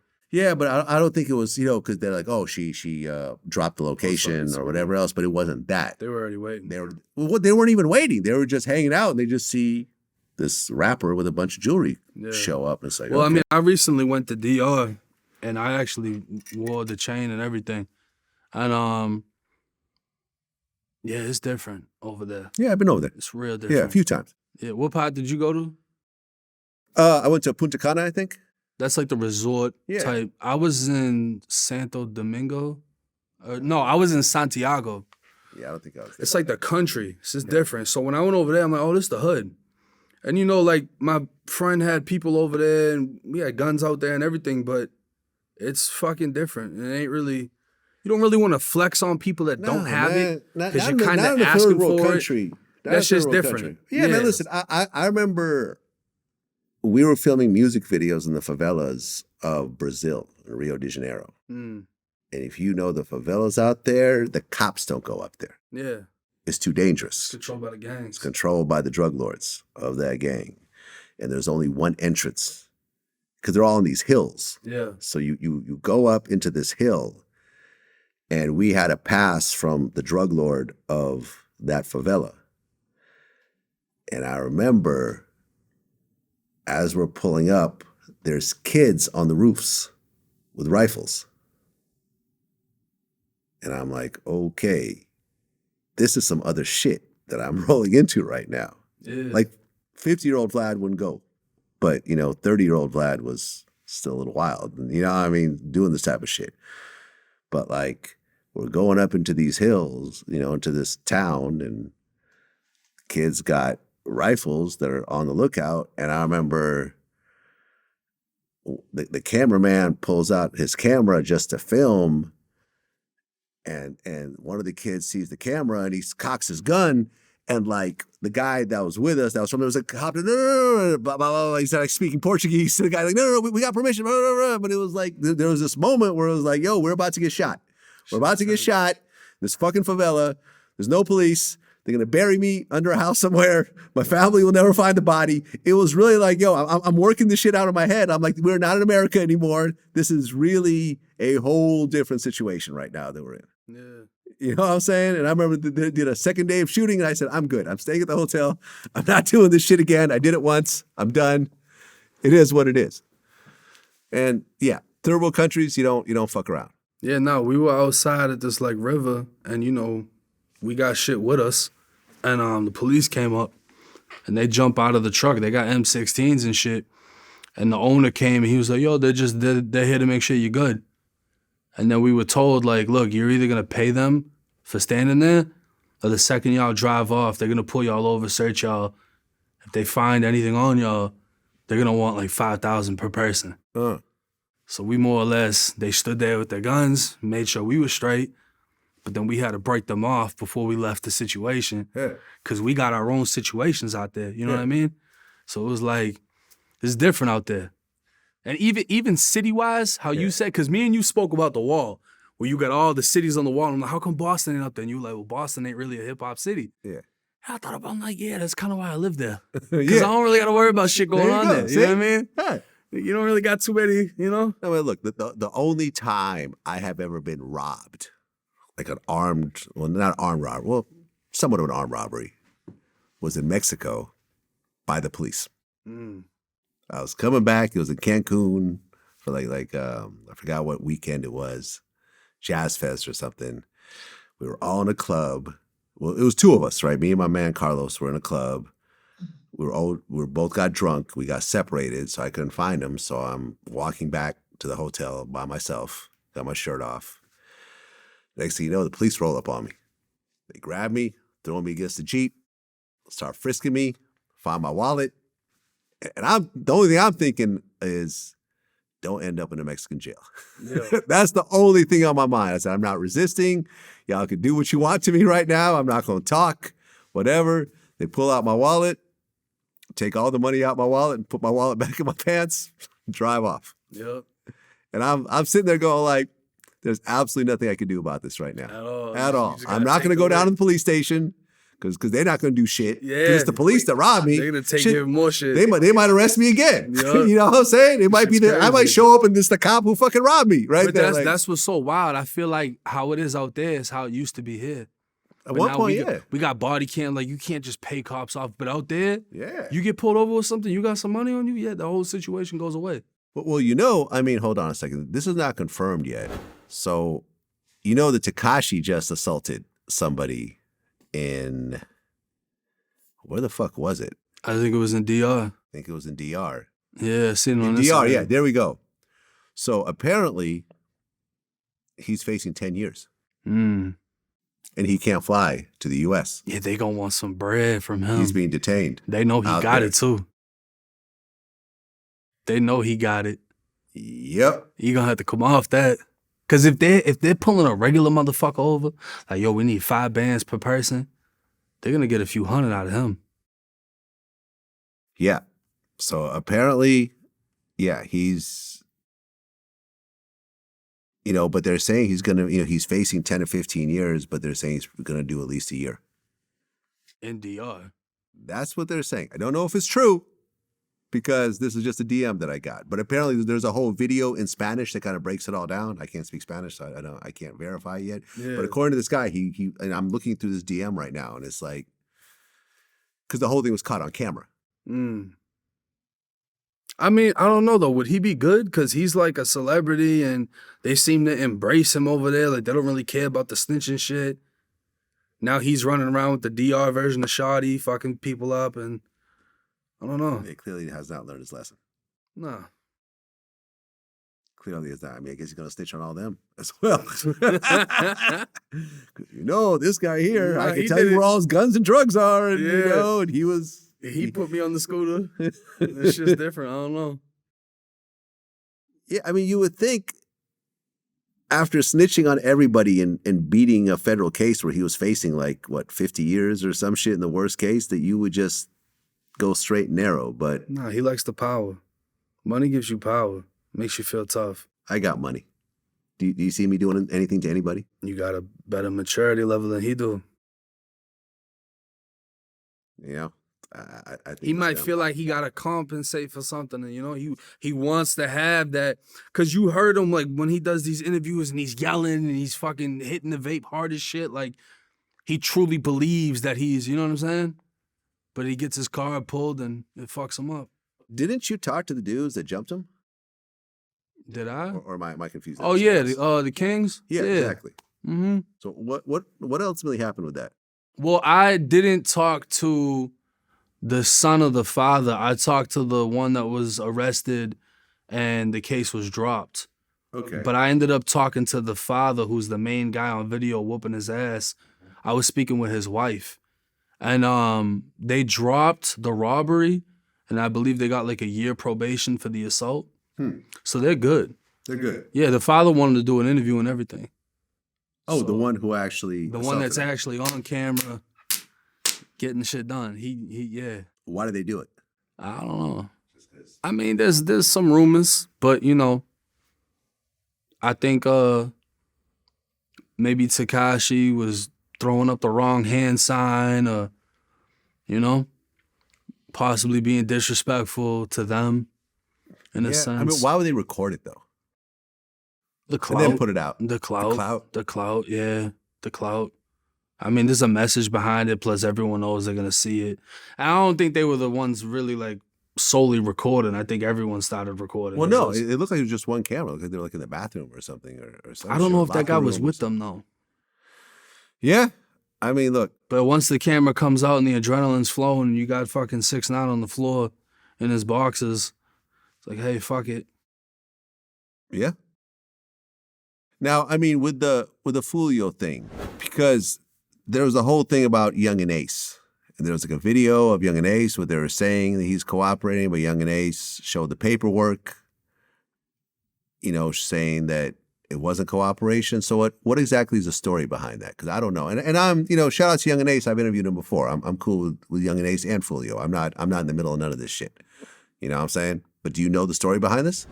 According to a whole bunch of videos and blogs, you know, the way they were titling it is Young and Ace shows paperwork after 1090 Jake and Foolio claimed that he snitched. But you never said that Young and Ace snitched. No. Okay. They're just throwing your name into it just They because. just throw my name in and fucking everything to try to stamp shit. But nah, I never said that he snitched. Yeah. I never said that he snitched either. But yeah. Ultimately, your name, because you're known for this type of thing, they're going to throw you into everything. They're going to try to make it look that much more official. Exactly. Okay, so what exactly happened with this whole Young and Ace situation? And I really don't know any of it. So as far as I remember, a video came out of Young and Ace in the interrogation room, and the police literally had a laptop and were like, yo, what's going on in this situation? Mm-hmm. And apparently there was a fight that took place and a shooting came after the fight. Young and Ace is seen on camera and the cops are asking him who's fighting. And he basically says, my brother. And he says, who's the other guy? And he names the other guy. Mm-hmm. The shooting happens, and the cop is like, you know, who's shooting? And he's like, it's the other guys. And they try to say that he was snitching because he name dropped someone that's on camera. My stance on this was, we don't know who the other guys are. Yeah, he said that kid was fighting. That kid's on camera fighting. Mm-hmm. So if he's fighting his brother on camera, the police already know that, and they know that kid isn't the shooter because he's on camera throwing hands. Mm-hmm. Young and Ace says the other guy's shot. We don't know who the other guys are. We don't know if they're on video. So he just said the other guy. He just said the other guys, like the other side, So those guys were he's shooting. not naming names or anything. He's not naming anybody. And for all we know, Young and Ace's people were the ones that shot that shit up. Who knows? You know what I'm saying? So I didn't think that was snitching. And Julio Foolio, they got a beef. There's a lot of bodies behind that. Of course. They're going to say whatever the fuck they're going to say, but I pretty much disagreed with it, even though the blogs try to say I said that he did snitch. No, I was against it. Well, you did report on a Philly rapper named Hop Out Blick. Yeah. Tell me the story. Yeah, that's fucking... All right, so apparently there was a transaction for a gun inside of a home in Philly in a row house. And it was two groups. And Hop Out Blick and his buddies allegedly decided to rob the other group for the money that they were going to buy a gun with. Surprise, surprise, both sides had guns.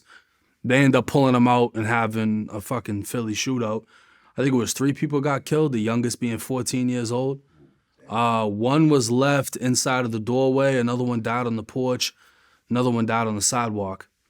Hop Out Blick goes on the run and then decides to drop a song literally detailing everything that took place. Really? And his co-defendant, who, because of the laws, because, like bond and all that, no bonds is racist, this kid got let out, even though he had just been arrested with a gun and apparently bit a baby. And 15 days later... He bit a baby? Bit a fucking baby. Why would you bite a baby? His own baby, multiple times. Why would you bite a baby? period? I mean, how deep of a bite? So the baby biter gets out, and then 15 days later, fucking is involved in a triple murder. Okay. And Hop Out Blick raps about it. Raps about it, yeah. Has he been caught? Yeah, he ended up getting picked up. Okay, well, I mean, if you're... And he's already taking pictures inside of the jail on the visitation shit with knives and... Yeah, this kid's fried. He's like 18 years old. You know, I mean, if you're involved in crimes and you become a rapper, Hop Out Blick is probably not the name you should choose for yourself. You know what I'm saying? I mean, and it's wild because he's actually affiliated with PNB Rock's crew, PNB. Really? Mm-hmm. So is the baby biter. He's actually in pictures with PNB Rock. Man, I don't think there's anything more powerful out there than clout. I mean, cocaine, heroin, it's even women. Like it's people will throw it all away for a few moments. You know, I mean, like we talked about the Keefe situation.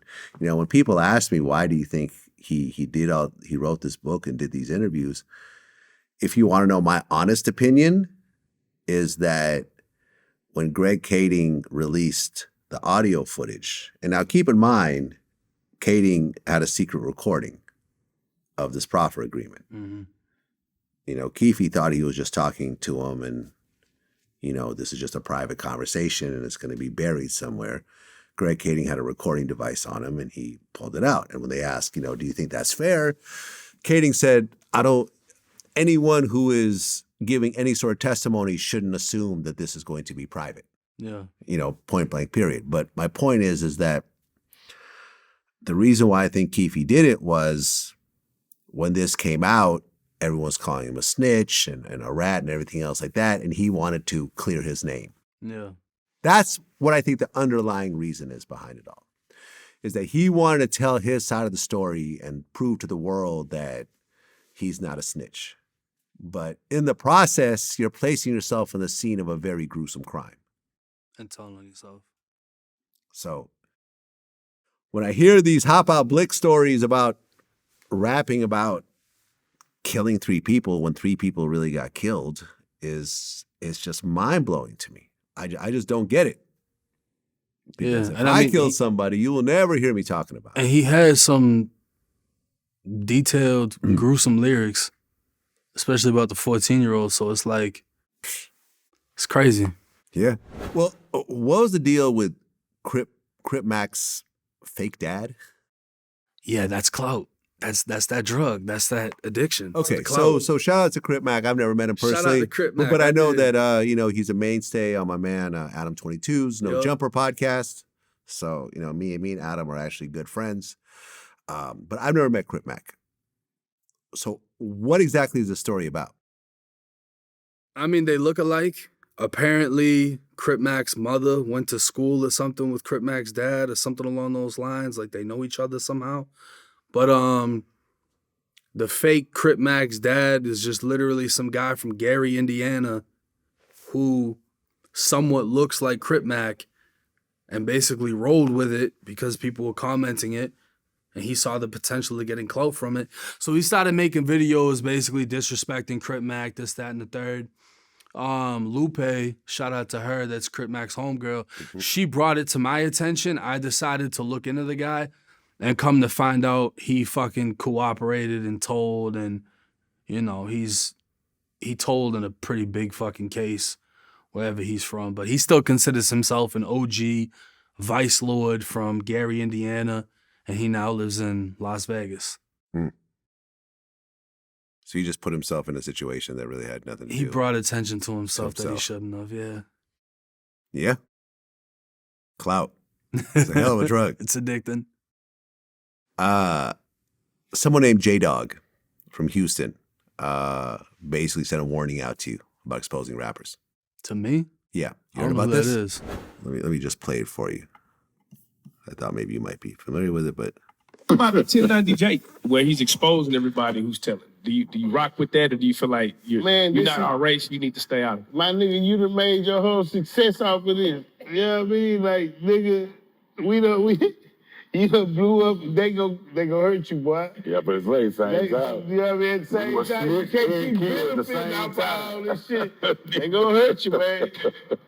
And you done made your whole career out. I'm talking about the minute somebody get a name, you pull up their files. You want to see what they did at YMAC. You want to see what they did. Come on, man. That nigga, he done built his career out there. He better be stiff, man. Nah, he's not though. Shit, you better be working for the laws. Yeah, you better have protection. It's the only way. You know what I mean? So I do remember seeing that. I didn't remember his name though. But I'm not sure who J-Dog is. No disrespect to J-Dog. I have no idea I'm just either. not familiar with his name. I know Yeah, he's from but Houston. I got friends out remember- there, but I'm not sure who he is. I remember seeing the title. Yeah. It wasn't on you that posted it though. It's the interviewer titled it Yeah. a certain way, and it was like disrespectful. And the only thing he's saying is, you better be on point. You getting a lot of enemies with this shit. That's what I took from it. I didn't take nothing J-Dog himself said as disrespectful, but it's just like he better be stiff. And then the interview was like, What does that mean, stiff? he's not. I don't know. You better be on point. You better be tough. You better be. That's what I'm thinking. Okay. But when the interviewer is saying he's not, and then the interviewer is asking him, do you feel he's out of bounds because of his race? I feel like that specific interviewer has brought me up multiple times and feels some type of way about me because I don't know who the fuck he is. But he seems to talk about me in a certain way and try to get a certain reaction from people. That happens. Yeah, it happens a lot. I've done that, with people that I'm not. There's really a whole with. bunch of fucking small ass channels that'll be like, oh, how do you feel about him only talking about black people? You think you need to mind his fucking white business? Yeah, no, listen, my name comes up in these types of interviews as well. What do you think about Vlad? And, like, when Boosie does interviews on other platforms, they're like, oh, so what do you think about Vlad and the allegations? Boosie's like, that's my man. Yeah, or even the other kid in the background, like, he better work with law enforcement or something. But then J-Dog was like, yeah, he better have security. Which But, yeah, everywhere. Yeah. Or when I'm with certain people from certain places, I'm with people that have a big name. Yeah. And a lot of respect in that place. So obviously I've never ran into them Yeah. or that interviewer, but if they ever do see me, they're going to see how I move. I mean, I had security. I mean, our last interview, I had security here. Mm-hmm. I didn't know you. Yeah. I didn't know who you were coming with. I didn't know how this was going to go. Mm-hmm. You know what I'm saying? I've had rappers, or just not rappers, but just people in general that I've interviewed get mad at me, in the middle of the interview and stand up and, it's like, yo, Yeah, I'm chill. You're chill. Professional. Yeah. Well, now we got a rapport. Yeah. You know what I'm saying? Now we got a rapport. But I'm saying, when I don't know you, yeah, I'm going to be on precautions. Of course. And when I go to Houston, whatever, that's what they at, Houston? I think so, yeah. Yeah, I'll make sure I got them bazookas with me and all the Right. security I need. Listen, so. when I went, my last interview at No Jumper, he got a new location I'd never been at before, and he got this whole different security kind of set up. And I remember we showed up, and the security guy was like, oh, I got to frisk both of y'all. And I'm like, oh, my security got a gun on him. He's like, well, you can't bring that in there. And I'm like, well, I'm not coming in. Yeah. I'm not coming in. I usually get in contact with, like, I remember with No Jumper originally, I was like, yeah, we're gonna have a problem with, he's like, nah, you good. Yeah, no, that's what I'm like, call Adam. Call Adam and let him know. But I'm telling you right now, I'm not walking through this door without his gun. Yeah. Okay? Because he's not even that big. You know what I mean? I don't know who's on the other side of this door. Yeah. I don't know who else is being interviewed. Yes, Make me and sure he's Adam are good. cool, but I don't know, you know what I'm saying, who else is lingering around in here. I'm not walking in this door without security. And if this is a deal breaker, I'm going to get back in my car and I'm going to drive home. Yeah, for me, I usually like to have the location of where I do the interview because I'm going to Google Earth that bitch. I'm going to look at the whole area. Yeah. And Adam said it before. Like, I think he said I'm one of the most, when it comes to making sure my situation's straight as far as security and the layout of how things work, I take it very fucking serious. So, nothing bruh said was out of line. Maybe the interviewer, but no, I definitely move like that. Yeah, there we have it. There we have it. Real Boston Richie. I guess Rowdy Rebel had said something about him, and he had responded with a freestyle about the whole snitching allegations. Yeah, shout out to him and OP. What's interesting is that after our interview, Boston Richie reached out to me. Because originally, I'm going to tell you the background on this. And honestly, shout out to Boston Richie. I have no problems with him. For sure. You know what I'm saying? That's between y'all. I don't got no problem with him. Yeah, but it's not between, but whatever interactions y'all two had doesn't include me. Yeah. Right? So I met Boston Richie because as I was leaving an academics interview in Jersey, he was like walking in. So, you know, we introduced each other. And it's like, oh, yeah, let's go do something. We were trying to set something up. It ultimately didn't happen. Not a big deal. So, because we had DM'd him also, he didn't respond. Whatever, not a big deal. So after we did the interview, he reached out to me. He was like, yo. And I'm like, what's up? And he never responded. So I don't know. Maybe in the moment he had seen it and maybe he felt like he wanted to talk to me about it, and then maybe he changed his mind or whatever. But at the end of the day, if Boston Richie wants to do an interview, he's welcome to do an interview. The last interview we did, you had a fuck your favorite rapper t-shirt with the Boston Richie interrogation footage. Yeah. A snapshot on your shirt, which made kind of headlines in and of itself. Because I remember as soon as we snapped the picture, you're like, oh, can I post it? I'm like, yeah, go ahead. And as soon as you posted that picture, you know, 1090 Jake has a picture of Boston Richie on his shirt. I didn't realize this was going to happen. Yeah. You, of course, realized it was going to happen. Yeah. This was all planned on your account. Of course. And I'm standing next to you taking the heat for this, but whatever. Whatever. I'm taking worse heat before. Have you and Richie communicated on any level? Not since then. Nah, he didn't want to talk to me. I was more than willing to speak with him.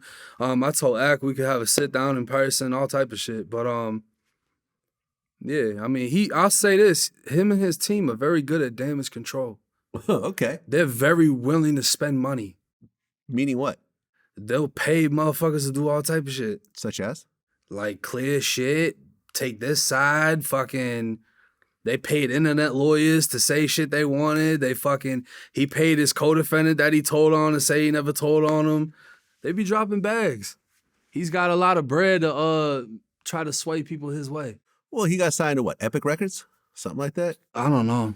Let me see. I don't know what the fuck the situation was. They were saying he was signed to Future, then he wasn't. And well, he was with Future for a while. Yeah, up until that he interrogation. was. Yeah, well, he was signed to Free Bands. I'm not sure if he's still signed, but then he signed a $7 million deal with Epic, which I believe Future's under as well. So Future may have his hands in it, or whatever. But I remember after he started doing all the allegations, he was no longer on Future's tour. Yeah. No, I've heard from a lot of people that he be throwing money around to try to make shit work his way. I had somebody that's actually from New York hit me up saying that he was trying to pay me to not talk about his interrogation, but I didn't read dude's message until after. So it's like, you know, he said that I can be bought because he thinks Kodak's people paid me off, and we see how shit is with Kodak right now. Right. I don't got no problem with Kodak either. Hopefully me and Kodak can come to a resolution because I still listen to all of his shit. You know, we got our little situation. It is what it is. But yeah, fuck Boston Richie. I mean, can you be paid off? If Boston Richie gave you some money to say, don't ever talk about me ever again. That would have been in the headlines. Boston Richie fucking lost his $50,000 and the video came out. Because you got to be smart with this shit, right? Because they can try to get you for extortion. So if I already got someone that I know snitched, and then he lines it up with, oh yeah, I'll pay you if you don't release that. And then I take the money, and then he fuck around and, hey, y'all remember the last time I told? Well, 1090 Jake took this money and extorted me, so he wouldn't drive the. Now I'm fucked. Well, it's not well, hold on. It's extortion if you approach him and say, give me some money. But how do we know how he's going to say it, though? He could tell the police that's exactly however, but I'm saying if he approaches you and says, listen, I'm going to pay you not to talk about me, that's not extortion. That's being proactive. Well, see, I think of this shit so in depth that I don't even want to take the chance of getting told on by someone I know will tell. I'd rather just drop the video. Keep it moving. You know what I'm saying? The whole situation with Nicki Minaj's husband. Did you follow that at all? A little bit.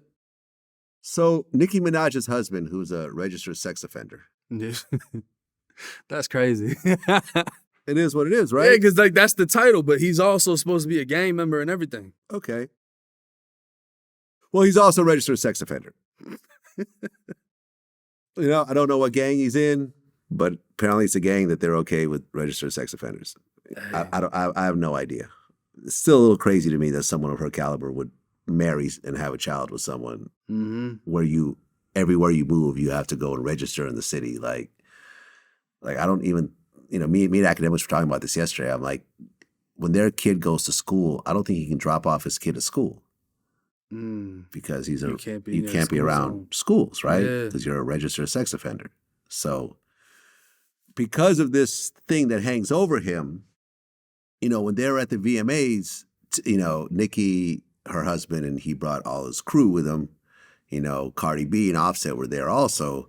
They made these videos on Instagram Live telling Offset to plan his funeral, wish a motherfucker would, blah, blah, blah, blah, blah, blah, blah, blah, blah. Apparently, some Cardi B fans went and, reached out to the DA, and now he's on 4 months house arrest. That's his fault. Yeah, that shit was fucking hysterical because they're all outside. Like, we outside the hotel. They trying to look tough as hell. And then Offset's at Kai Cenat's house doing a 24-hour stream, hanging the fuck out, dancing and shit. Like, not worried about none of that. Yeah. So it's like, I don't know, bro. Yeah, I mean, I guess Offset was on the Breakfast Club when they asked him whether, police reached out to have him cooperate, and he goes, I don't do none of that shit. Yeah. I'm not. But they wouldn't even need to. They wouldn't need to. And apparently, what they were saying, what the police were saying was that this wasn't based on Cardi B or Offset filing a complaint. It was just you want to put out some stupid shit. It's conduct. They're going to watch what you're doing. Conduct, exactly. If anything, blame your homeboy that was recording you trying to look tough as shit outside in the cold while bro was somewhere else hanging out. Yeah. That's who you can blame. You know what I mean? Yeah, it's crazy to me. It's absolutely crazy to me to now you're on house arrest. And these dudes aren't even worried about you. And it's the whole thing is the funny part is about this whole Nicki and Cardi situation is that it ain't really about nothing. Yeah. It's just about who's the hottest female rapper. Who the fuck cares? Yeah. Think about at the caliber that Nicki and Cardi are at. Think about how many tens of millions of dollars they can make by actually working together. Yeah. Imagine a Nicki Minaj and Cardi B tour. She'll go It crazy. would go bananas. Yeah. It would honestly go crazy. They could sell out stadiums. Imagine they dropped a collab album or just did some songs together. But even more than that, imagine if they just the one thing that I pride myself in is that I have this group of media, entities that I really just fuck with, that we all fuck with each other. If you notice, there's this methodology of I'll do academic show. Last time I was in New York, remember you and I did the interview together? Yeah. I was on academic show. I'm back in New York now. Academics did my show. Yep. Adam just did my show. Same thing. I owe him an interview. Charlamagne did my show a while back. Now I'm doing the Breakfast Club. You know what I'm saying? Jason from Hollywood Unlocked did my show. All the Tupac shit's blowing up. Hey, can you come do Hollywood Unlocked? Sure. Whenever you want. Schedule a date. I'm scheduled to do Hollywood Unlocked. You know what I mean? We're all fucking with each other, but beyond just appearances, we all talk to each other. Yeah. Hey, I just saw you interviewed so-and-so. Can you give me a contact? Sure. Now, they may not agree to do VladTV, but I at least could reach out to them. They'll reach out to me the same thing. Oh, I got this business deal over here. Oh, we got the Snapchat deal. I'm going to introduce you to the guy that set it up for me. Boom. Now I'm making money off Snapchat because of some shit that Adam referred to me. You know what I mean? No one's asking for handouts or kickbacks or nothing else like that. We're all just growing together. Right. And it's dope. Meanwhile, Cardi B and fucking, Nicki Minaj, their husbands are threatening each other and talking a bunch of dumb shit, and now they're on house arrest. And It's you know what I mean? Stupid. Everybody could be getting money. Everyone could be getting money. And speaking of that, what is the truth behind you, Adam, academics, doing an award show for YouTube? It's not that we have gotten together and said that we're going to do an award show. I remember when that headline came out, I'm like, this is the first time hearing about this, but sure, Yeah. why not? You know what I'm saying? I think that Adam and academics were on a live stream together, and they said something of that sort. But I think it's more so, it's not that we're actually planning on putting something together. I think it's more so it would just be nice to have something that recognized like the actual people that are actually moving the needle and not the bullshit that like the BET Hip Hop Awards just did, where Carisha won for the second year in a row and she's only dropped 4 interviews for the entire year. And then like, you know, like me and Adam went down like the nominees of the best hip hop platform, and it's like you got Gillian Wallow, which makes sense, or Nori, that makes sense. But then you got Rap Caviar. Like, the fuck? Yeah. That's a fucking playlist. Nah. What's that even doing in the fucking list? Yeah. Carisha, please, 4 interviews. You know what I mean? All Hip Hop and Hip Hop DX, which are both platforms that I like, but all they do is repost other people's material. Yeah. You know what I'm saying? They're aggregators. They're not actually creating original content like that. Or if they are, it's not content that's going viral like an Academics or a VladTV interview. You know what I'm saying? Like, at the end of the day, name a more important interview in 2023 than my Keefe D interview. Yeah. You can't. This is why Pierce Morgan is reaching out to me and NPR is reaching out to me to do interviews, because this is global impact. But I don't even get nominated. Academics doesn't get nominated. Adam doesn't get nominated. That's crazy. Like, okay, if we don't win, okay, but we're not even getting nominated. That's crazy. So I think that was more of a conversation that they were having, that they've touched on to me a couple times, and it's like, yeah, sure, I'm down to do whatever y'all want to do, but it's like, what these platforms like BET are doing are just a little bit silly. Yeah, because I brought that up to Adam, I think, my second interview. Huh. Because the first one we did hit 1 million in, I think, a day or 2 days. Yeah. Because he dropped the whole fucking thing. He didn't even clip it. And it was like 2 hours. And then it's at like 4 million views right now. It's one of his biggest interviews in the last couple of years on his platform. I was like, bro, you need to do like a fucking award show or something for like whatever biggest interviews, whatever. And then I said with the Trap Lord Ross video that he dropped on King Von, that documentary was crazy. The amount of attention, the amount of detail, just editing my own shit, knowing how much work that took to put something together like that. Like, to me, I felt like that deserved something, you know what I mean? So I think it would be dope if y'all would be able to get something, put something together. Yeah, I mean, listen, it may happen, it may not happen, but I think that ultimately there needs to be some sort of mechanism that actually is based on some level of reality. Yeah.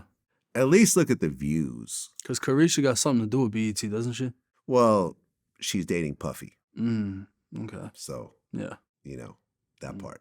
That part. You know what I'm saying? Because, you know, I mean, like we know how that works. You know how that works. Yeah. You know, like, for example, like, I went on a Breakfast Club the other day, like a few days ago, and I'm looking at the views that I got from my interview. It's higher than Offset. It's higher than Stephen A. Smith. It's approaching Puffy's numbers. You know what I'm saying? So it's just like, okay, no one messes with me, but when I do an interview on this platform, I'm outshining all these so-called A-list level celebrities, but yet what? No one listens to Vlad, no one cares about Vlad, but look at the numbers that are being pulled. That's bullshit. You know what I'm saying? Like, what am I padding the numbers? Am I creating fake comments? Like, I don't do none of that shit. Like, the numbers are the fucking numbers, and I feel like when you have these awards, no one looks at the numbers. The only accurate list I've ever seen was what Complex did. They had like a media power list. And I think I was number 9 on that list. And I'm like, okay, that's a fair number for me. I'll be top 10. That's cool. You know what I mean? When I looked overall, like, most of the people on that list made sense. But you got these award shows. I mean, even Nori was like, what the fuck? Because last year, Nori had to share the win with Carisha. It was like Carisha and Drink Champs. And this year it was just Carisha. I've never watched none of her shit. I think G Herbo was on there. G Herbo was on. I think Ari going around fucking Instagram. But other than that, I'm not saying she does bad interviews. Like, she's cool at what she does, but you're mostly a rapper and you're doing this on the side, and you got 4 interviews in a year.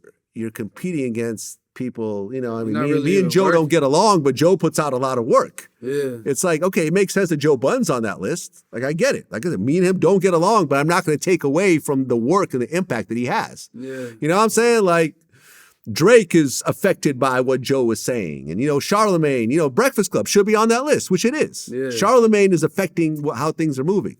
But, like, 4 interviews? Shit, I'm affecting how shit's moving. Yeah. That's what I'm saying. That's what I'm saying. They can give me the most hated title. There you go. The, title, the most hated. Yeah, exactly. Something. Fuck but you gotta you at least got to look at the fucking numbers. You got to acknowledge it. You got to look at the numbers. You can't just go with who you like. You know, and I think a lot of us like, well, we don't like Vlad.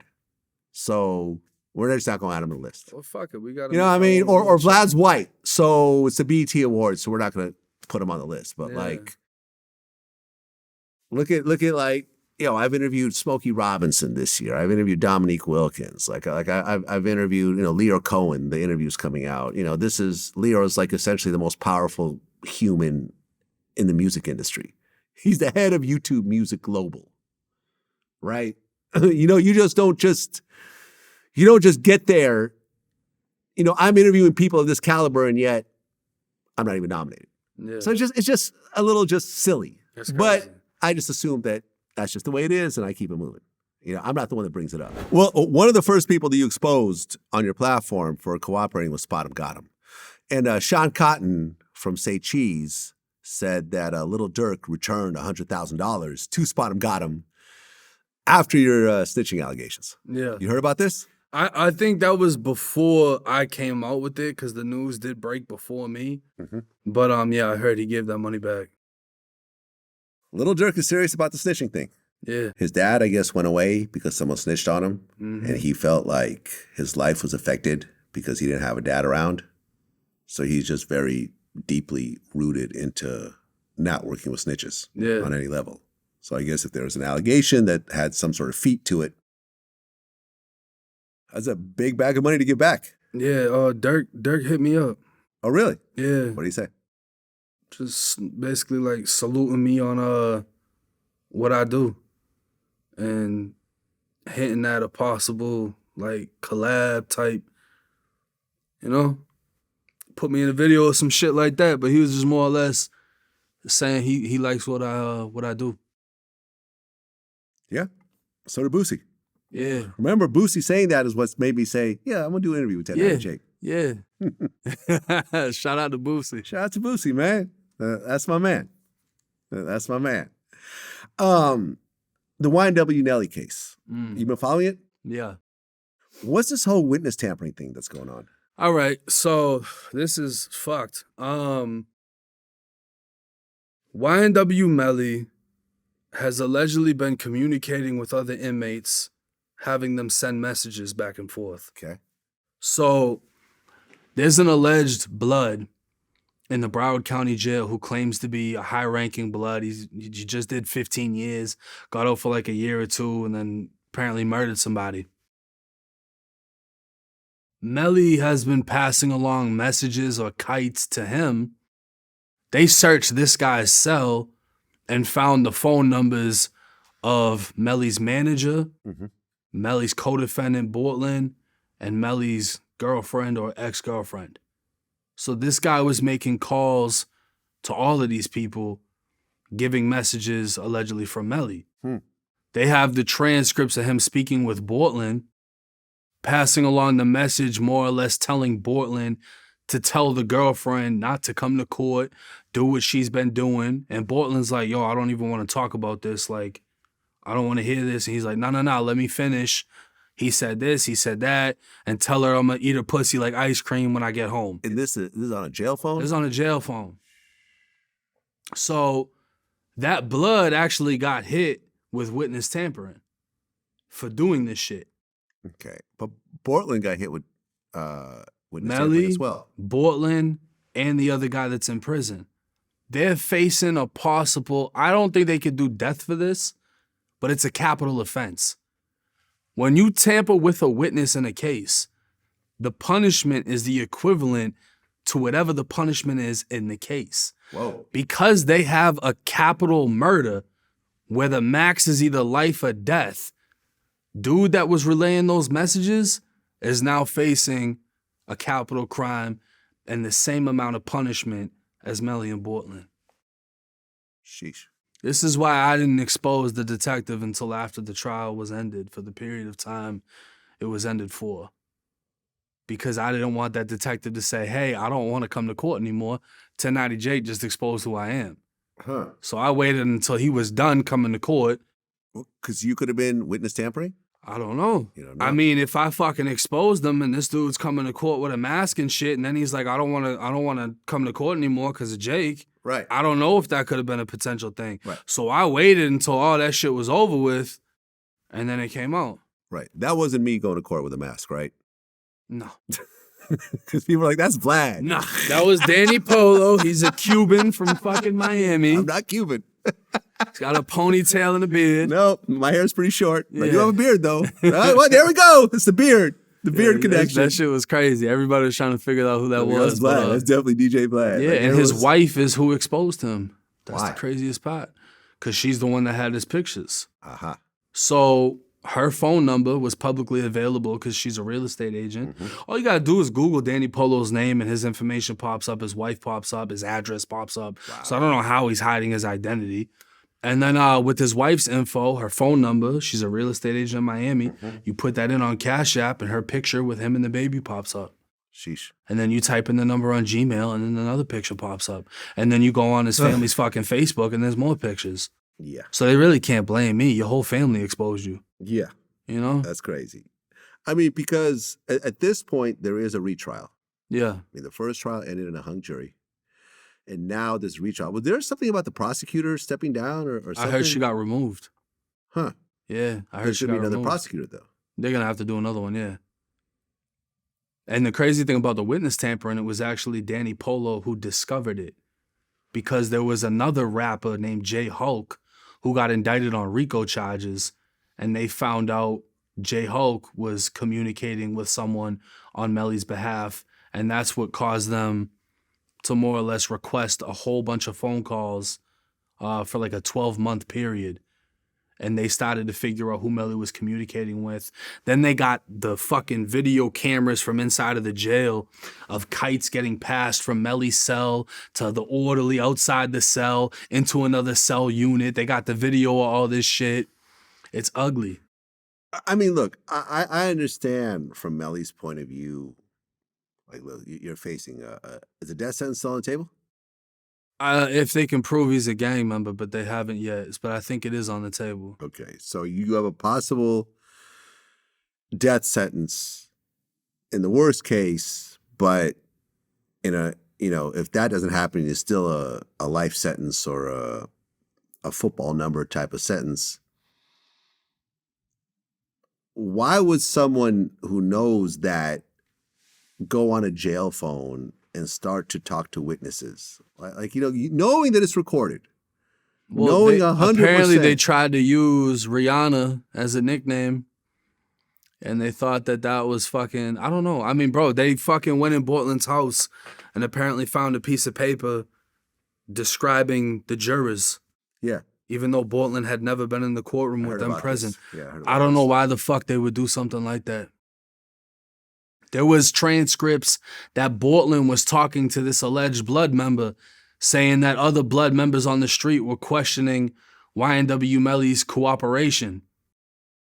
Yeah, I mean, I don't know if he's talking about me because people were asking me about the cooperation video that came out of Melly. I don't know what the fuck is going on, but shit looks real sloppy. Yeah, no, look, I remember when I spoke to Taxstone's lawyer. Mm-hmm.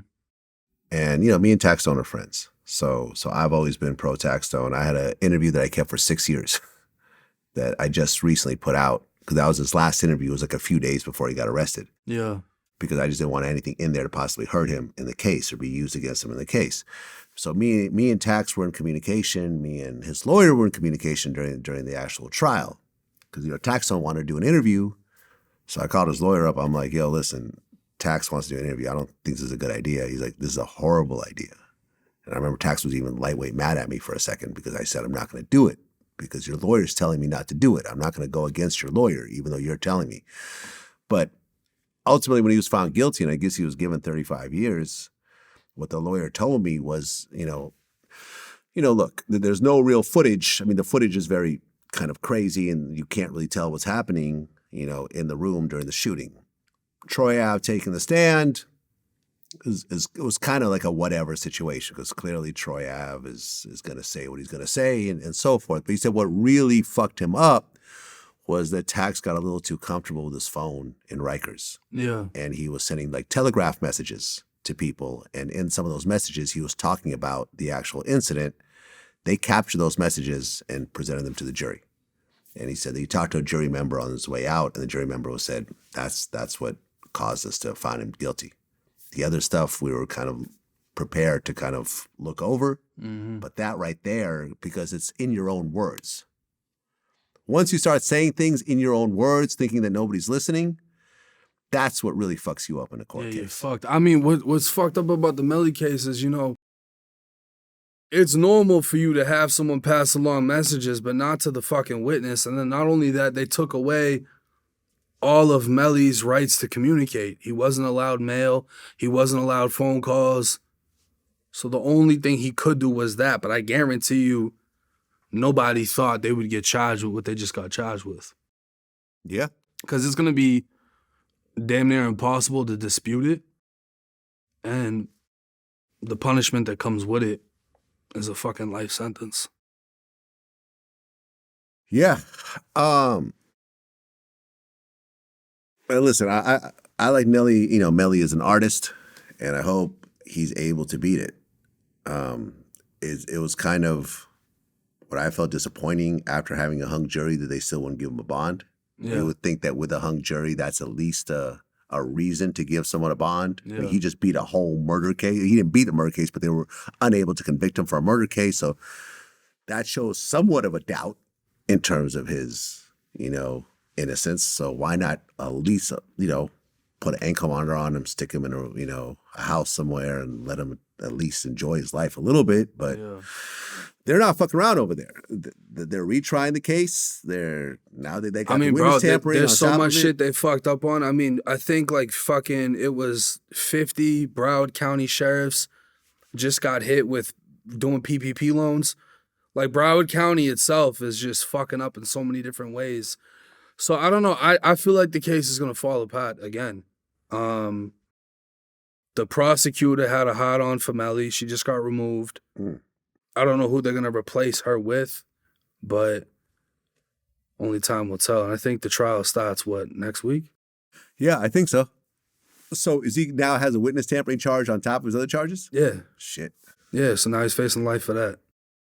Shit.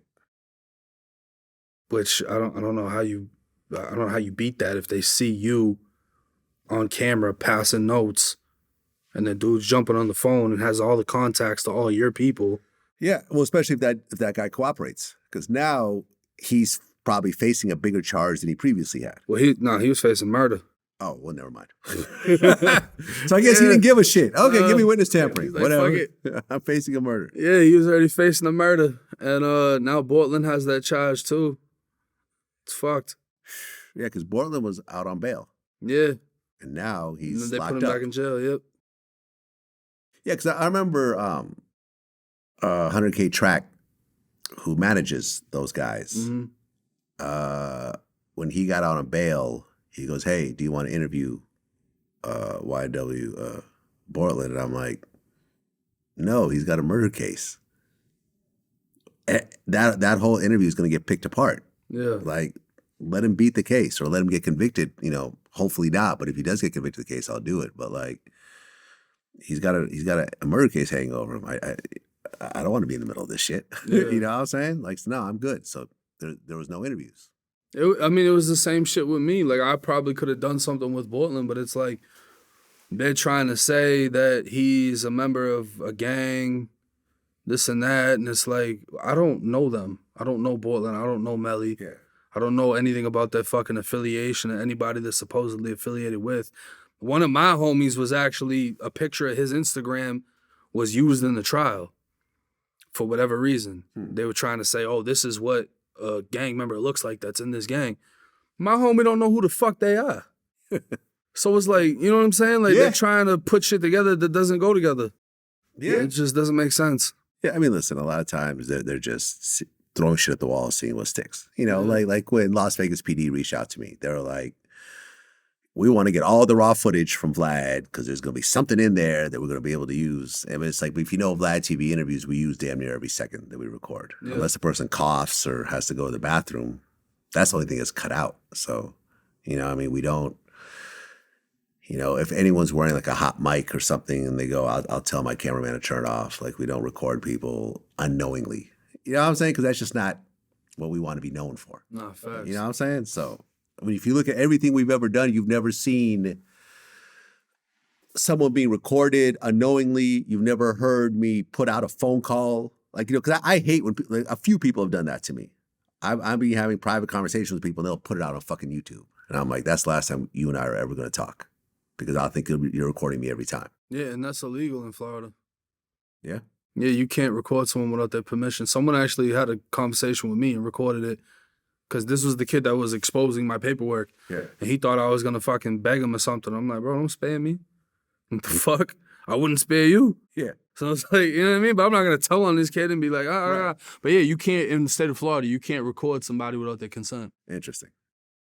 Well, Tory Lanez. There was a lot of weird stuff about where he is, where he's going. They were saying that he's asked to be moved to general population and everything else like that. But Megan Cuniff, who I've interviewed before, who's like the court, she's a reporter who has been like reporting on every aspect of this case. She basically said that he's now being moved to a supermax and in Tekashi, California, which is about 85 miles south of the other prison. And now she said, this is a supermax prison, so general population there is not quite the same as general population elsewhere. What does that mean? I'm not sure. I'm not familiar with the California Department of Corrections unless he's being sent to a prison that's primarily confinement. What does that mean? Well, that would mean that he doesn't get to come out. He's in a cell, and if he does come out, it's controlled, meaning he's only coming out by himself. He's not having contact with other inmates. Because general population is you're in there with everybody. Yeah. So if he's going to a supermax, which sounds like it's locked the fuck down, he's going to be in a cell. He's not going to be near people like that. I'm not sure if he's going to have a bunkie or not. I don't know how they do it over there. Because in Florida, we have something similar. It's called CM, closed management. The first 2 levels of it, you're by yourself. The third level, you get someone in the cell with you. Yeah, I mean, number one, if Tory got in general population, wouldn't that be a potential nightmare? Not necessarily. No? Because you even said in our last interview that in California State Prison, he's going to have some problems because they don't care about celebrities. Well, he's going to have to abide by regular prison politics, but that isn't necessarily a nightmare. I'd rather do that than be stuck in a fucking cell. Because if he gets a bunkie, bro, you're getting put in a cell with somebody that's been back there for 10, 15 years. You don't know what the fuck type of time they on. Yeah. We're talking about people getting knocked out and fucked after getting hit with a food tray. Like, he's 5, what? 3? 3? All right. You know what I'm saying? You got a guy that's been in there 20 years. They put him in the cell, he's going to be a fucking toy. So it's like, you got to take that into consideration. He goes GP. He rock with the Crips. I think he knows somebody that's a Crip or whatever. And he rock with them. He at least got people with him. But when you're in that cell, bro, the only thing that matters is how much you could fight or whatever. You know what I mean? Yeah, I mean, I guess there was some reports coming out that Tory was like scared to death and everything else like that. And he put out an audio clip saying, oh, I'm not scared at all. Like, I can't wait to get out of, county jail and, life is, I feel positive and I feel good. But, he's fucked up, man. Like, well, because I think reception in California, you do like a month or 2 in confinement. They don't just release you in a GP. But I don't know. I don't know what his situation. I don't know why they would send him to a supermax. Supermax sounds crazy because the crime itself is not very serious. Exactly. So when you go to prison, they classify you based on your history, your gang affiliation, and your crime. It doesn't sound like he doesn't have points. He doesn't really have a criminal history that I know of. There's no gang affiliation that I know of. And the crime was not that serious. So the only other thing would be, is it protective custody? Probably. In a cell? Because they have PC yards now in Cali that are integrated with GP. But their PC is, you're in a dorm full of PCs. Versus in Florida, you're just stuck in a cell. Mm-hmm. So unless they're just segregating him for his own safety or he's in fear for his life, I'm not sure. But Supermax, this is going behind the fucking wall. Yeah, I mean, put in a Supermax, cell. you think that's where they put the terrorists. And, Yeah. they put like the Unabomber and, Timothy McVeigh and, like Larry Hoovers and so forth. Like Pistol Pete. the Pistol Pete's. Like, I don't know what Tory's doing in a fucking Supermax. It doesn't make any sense to me. Unless he's in there scaring the shit out of people. Yeah, I don't. A 5'3" problem. I don't think he's scaring people. I mean, in fact, I heard that he was having Bible study with people, and Oh yeah, if anything he's else doing like that, then it's PC. That's usually a telltale sign. Oh, really? What? When motherfuckers get religious and shit, yeah. Then they try to go to the fucking. They got dorms, faith-based dorms. That is basically like a PC dorm in Florida. You get put in a faith-based dorm, and all they do is practice religion and shit. It's separated from everyone else in the prison. Yeah. So if he's doing that shit, then yeah. I mean, he should be in PC because he's a 5'3", really a non-criminal, like someone who's been locked up for the first time. He's a celebrity. 5'3" is crazy. That right there, that's like how tall I am now sitting down.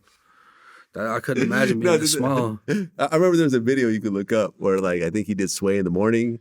With the fucking seat. Yeah, like he's like sitting down, he stands up, and he's the same height. Yeah, that's crazy.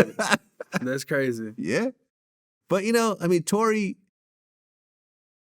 listen, I don't think anyone deserves to be in prison just because of who they are or anything else like that. But like Tory was just acting like a fucking lunatic. I remember I had Adam 22, I did an interview with him, and he was interviewing Tory, and he talked about this whole situation where, like, I guess during the interview, a whole bunch of like gang members started to kind of circulate outside by their car, and it was like turning into be some sort of situation, right? And Tory's security didn't have a gun on him. Mm-hmm. No idea why. That sounds crazy to me. But the security approached Adam's security and said, hey, listen, can I hold your gun? I'm going to go outside and go talk to him and try to defuse the situation. Tory jumps up and is like, no, I want to carry the gun. Give me the gun. And this whole argument ensued where Tory was insisting on carrying the gun, which ultimately they didn't give it to him. But it's like, what the fuck are you doing right now? Yeah. I remember even one time at the store, my old store, this is maybe 2018, whenever I interviewed Tory Lanez, that we got done doing the interview, and he has a big-ass security guard with him, and the security guard didn't have a gun. But there was like a bunch of gang members who basically pulled up to the store and had sort of surrounded his Sprinter that he had arrived in, and it was like parked in the back of the store, and they're sort of milling around out there and stuff. And Tory wanted to leave and get in the car, but it's pretty obvious that they're going to have to deal with this whole situation before that happens. Now, one of my homies had a gun, and the security guard asked if he could take the gun. This is all a terrible idea, but he asked if he could take the gun to go out and speak to these guys, right, and try to figure out what the issue was. And Tory starts jumping up and down, being like, "No, I want to hold it. I want to be the one with the gun." So you got this motherfucker. He's like 7 foot tall, big, crazy face tattoos and shit. He's a real gang member from LA who had just gotten out of prison or whatever. And Tory wanted to be the one holding the strap when they go out to have this conversation with these guys. And I believe the security guard, as well as his team, kind of did not allow this to happen. They didn't let him go out there with the gun or whatever. But that just really stood out to me as like, oh, you're famous and you're rich, and you still, even though you have a security guard with you, you're not willing to, like, you want to be the badass in this situation. You want to be the hothead. I'd be damned if I tell my security that I want to carry the gun. Like, I pay you to do this. Like, why would I carry a gun when it's your job? What? I'm going to ask my security to do an interview for me? Like, well, this is just dumb. Yeah. I don't get it. And you know what's interesting? Since our last interview, we broke the story. Tory had a 4-year plea deal on the table. That's fucking crazy. That's what I mean, talked to the guy who told me this because there was a couple of conflicting reports about this. And I talked to him, and I'm not going to say who it was, but I'm like, are you sure? He's like, absolutely. It's like, I talked to a member of the prosecution team who I work with all the time, and they said that he was offered a 4-year plea deal and he turned it down. But that's how it is for people that have never been locked up before. It'll be their first time. Same thing in my case. It was my first adult felony offense. If I went to trial, it was 15 to life. I had an armed burglary, which is punishable by life in the state of Florida. If you break into a house with a gun or you become armed with a gun in the process, you're now facing life. That was my max punishment. They offered me either 4 or 4.5. I didn't take it. They said, all right, do you want to do a counter offer? I said, yeah, let me get a year in the county. They said, fuck no. My PD didn't give me any advice on what to do. I went to pretrial. At pretrial, they said, look, we'll give you 3.5 years, final offer. I signed off on that shit. Right. If I didn't sign off, it would have been 15 to life. This was state or federal? This is state. So state is what? Best case, 50%? 85. I thought Fed time was 85. State of Florida is 85. Oh, okay. Florida so don't fuck I off. think California is a little more lenient. Yeah. It's a little more overpowered. Yeah, Florida don't fuck off. Florida's third largest prison system in the country and has the highest percentage that you have to do, 85. And no parole. What's the biggest? California? I think California and then Texas. I mean, 4 years, you do 2. That's a pretty good deal. That shit would have been nothing. But of course, you get deported afterwards. He's getting deported regardless. You're definitely getting deported. Yeah. Right? Once you're convicted, you're getting deported. Yeah. But what I'm saying... That was another thing with the snitching allegation they tried to put on me is the fucking Zoe that I got into it with got deported. And he's trying to say, I got him deported. Nah, you got deported because you stole a lady's laptop and then admitted to it to the police and then got put on probation and violated it twice and got sent to prison. Huh. That's why you're stuck in Haiti right now. Don't try to put that shit on me, but motherfucking capitalize and be like, oh yeah, it's Jake's fault. Nah, you did that. Man, listen, people blame me for all types of dumb shit that All they do types of shit. themselves. Like, you know what I'm saying? Like, I am going to do everything to protect you while you're in the studio. If you go outside and you go do some dumb shit, you go shoot somebody, at the Cuban cafe next door, I can't help that. Yeah. You know what I'm saying? But I'll get blamed for it. Oh, look, for sure. people get flocked up after VladTV interviews. Yeah. I'm supposed to interview somebody on Monday who got arrested for domestic violence 2 hours after our interview. Goddamn. And he wants to come back and talk about what happened, somewhat clear his name. I don't know what the hell I had to do with this, but I'm sure people will run with this. Yeah. I don't know the girl. I'm assuming it's a girl, but I don't know the girl. I don't know the situation. The interview went well. Everyone's happy, smiling. We got pictures together, everything else like that. It's not like I put him in a bad mood where you got to take it out on somebody. Yeah, gonna try to say I didn't send the police to follow. You made him feel a type of way. No, so I didn't send the police to follow him home, Yeah. whatever. But 2 hours later, he got arrested. That's crazy. And I don't, but you know what I'm saying? And people are like, see, everyone gets arrested after a VladTV interview. See, that's how it goes. And you're not going to convince those people otherwise. But listen, it is what it is, and fuck it. If that's what you want to put on me, you could run with it. I personally don't care. But, you're used to this type of shit as I am. Yeah. The last thing before I let you go, you covered the whole Trump RICO thing because Trump accused the Atlanta DA of having an affair with a gang leader. Yeah. So you're talking about Nut, Yeah. the guy who got killed, who they're saying Young Thug was involved in this murder. The same way you said the best kept secret in LA was the murder of Pac. Yeah. In Atlanta, apparently everybody knows that Fannie, whatever her name is, Fonnie Willis. had a relationship with Nut. Okay. Nut gets killed. Now she's prosecuting the people taking it that personal. were allegedly behind it. Number one, is that illegal? I don't know, but it kind of gives a motive in which she has a personal connection to the case. Will that get her So- thrown off the case? I think it should, if they can prove it. I haven't heard that there's a picture of her and Nut, but I've heard that there's pictures of her and his mother. And that allegedly she was at the funeral. There's a lot of speculation out there. None of these pictures have emerged. It's a rumor at this point. She denies it, but Trump is the one that put it out. So I don't know. Trump's plugged in with Atlanta. Somebody knows him. Well, Trump is plugged in, period. Yeah. You know what I mean? This is a former president. Trump's that dude. It's a former president. Well, that's how the whole thing happened with Kodak, because Kodak's lawyer, Bradford Cohen, was on one of Trump's TV shows back in the day. Oh, okay. So that's how he has the relationship with Trump and was able to pull those strings with Kodak. It's probably a payoff too, I think. That's what I think. Might be.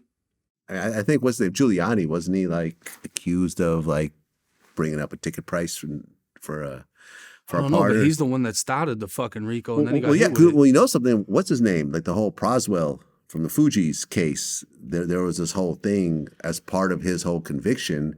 Because remember, he had that. I don't know if you follow this at all, but there was that billionaire who stole all this money, I think, from Malaysia, and he disappeared. Probably somewhere in China. But like the whole thing was, I guess Pras was trying to get a pardon for him, through Trump at the time. And, it's a whole kind of clusterfuck of weird shit, which ultimately got him convicted. So, yeah, I mean, it'll be interesting. I mean, Trump is, from what I understand, after all the indictments, he raised something like 20 million or some shit. So he's going to throw everything at this. Yeah. He's going to throw millions and millions of dollars at this case. There's going to be so many private investigators. There's going to be payoffs. There's going to be whatever. So if Fonnie Willis really had an affair with this guy Nut, it will probably come out. But honestly, like, look, like the fact that the YSL RICO case hasn't even gotten past jury selection yet. No, yeah, it's a mess. Like it really is. I've never, in all the years of covering cases, I've never seen something they can't even get past jury selection. The trial hasn't even started. I mean, bro, he might beat that shit off of fucking technicality. He off might. of them fucking up. He might. I think she just tried to go too far reaching in it. Yeah. She should have just charged like 1 or 2 people and called it a day. Instead, she got half the city. Yeah. Yeah. And his brother ended up going with Unfunk. Mm-hmm. Ended up violating his probation because he got caught with a gun, and now he's doing like what, 14 years or some shit? Something like that. Yeah. Yeah, I mean, G Herbo, I guess in an interview or something, said that his people won't snitch on him like Young Thug's crew. I hope that's true, I guess, for him. How much time is he facing? I think 5. Well, that's not too bad. They shouldn't snitch for 5. Life is a little different. Life is a little different. RICO is a little different. Final question. This came up after our interview and we took some photos. Do you feel that you have any similarity to Bobby Hill, King of the Hill? Yo, they've been saying that. I did my first interview on YouTube with Lockdown 23 and 1. Let me bring up the picture right Shout here. out to We're gonna Dad. put this side by side with you right Look here. on my Instagram right now. Oh, really? What? Look on my Instagram right now. I put a picture up. I got the tattoos on him and everything, bro. Okay, hold on. They've been saying that since my first interview with Lockdown 23 and 1 that I look like Bobby Hill. A lot of people are trying to take credit for it. It was some random person there we on go. YouTube in the comments with the tattoos and all. Yeah. Yeah, I might just have to be him for Halloween. I don't know. Shit. I mean, you're not too But far off. I'll take it. Just It put is on what it is. like a tight t-shirt, some Yeah, shorts. You know what I mean? Shave my head a little further down. Fuck it. That's what it is. 1090 Jake, man. Appreciate you coming back. Yes, sir. And man, keep doing your thing. We got a possible project in the works. Yeah. It's still kind of fleshing itself out. But, there's some interesting stuff that you and I are working on together. Yeah, man. We'll announce it when the time is right. That's what it is. Peace.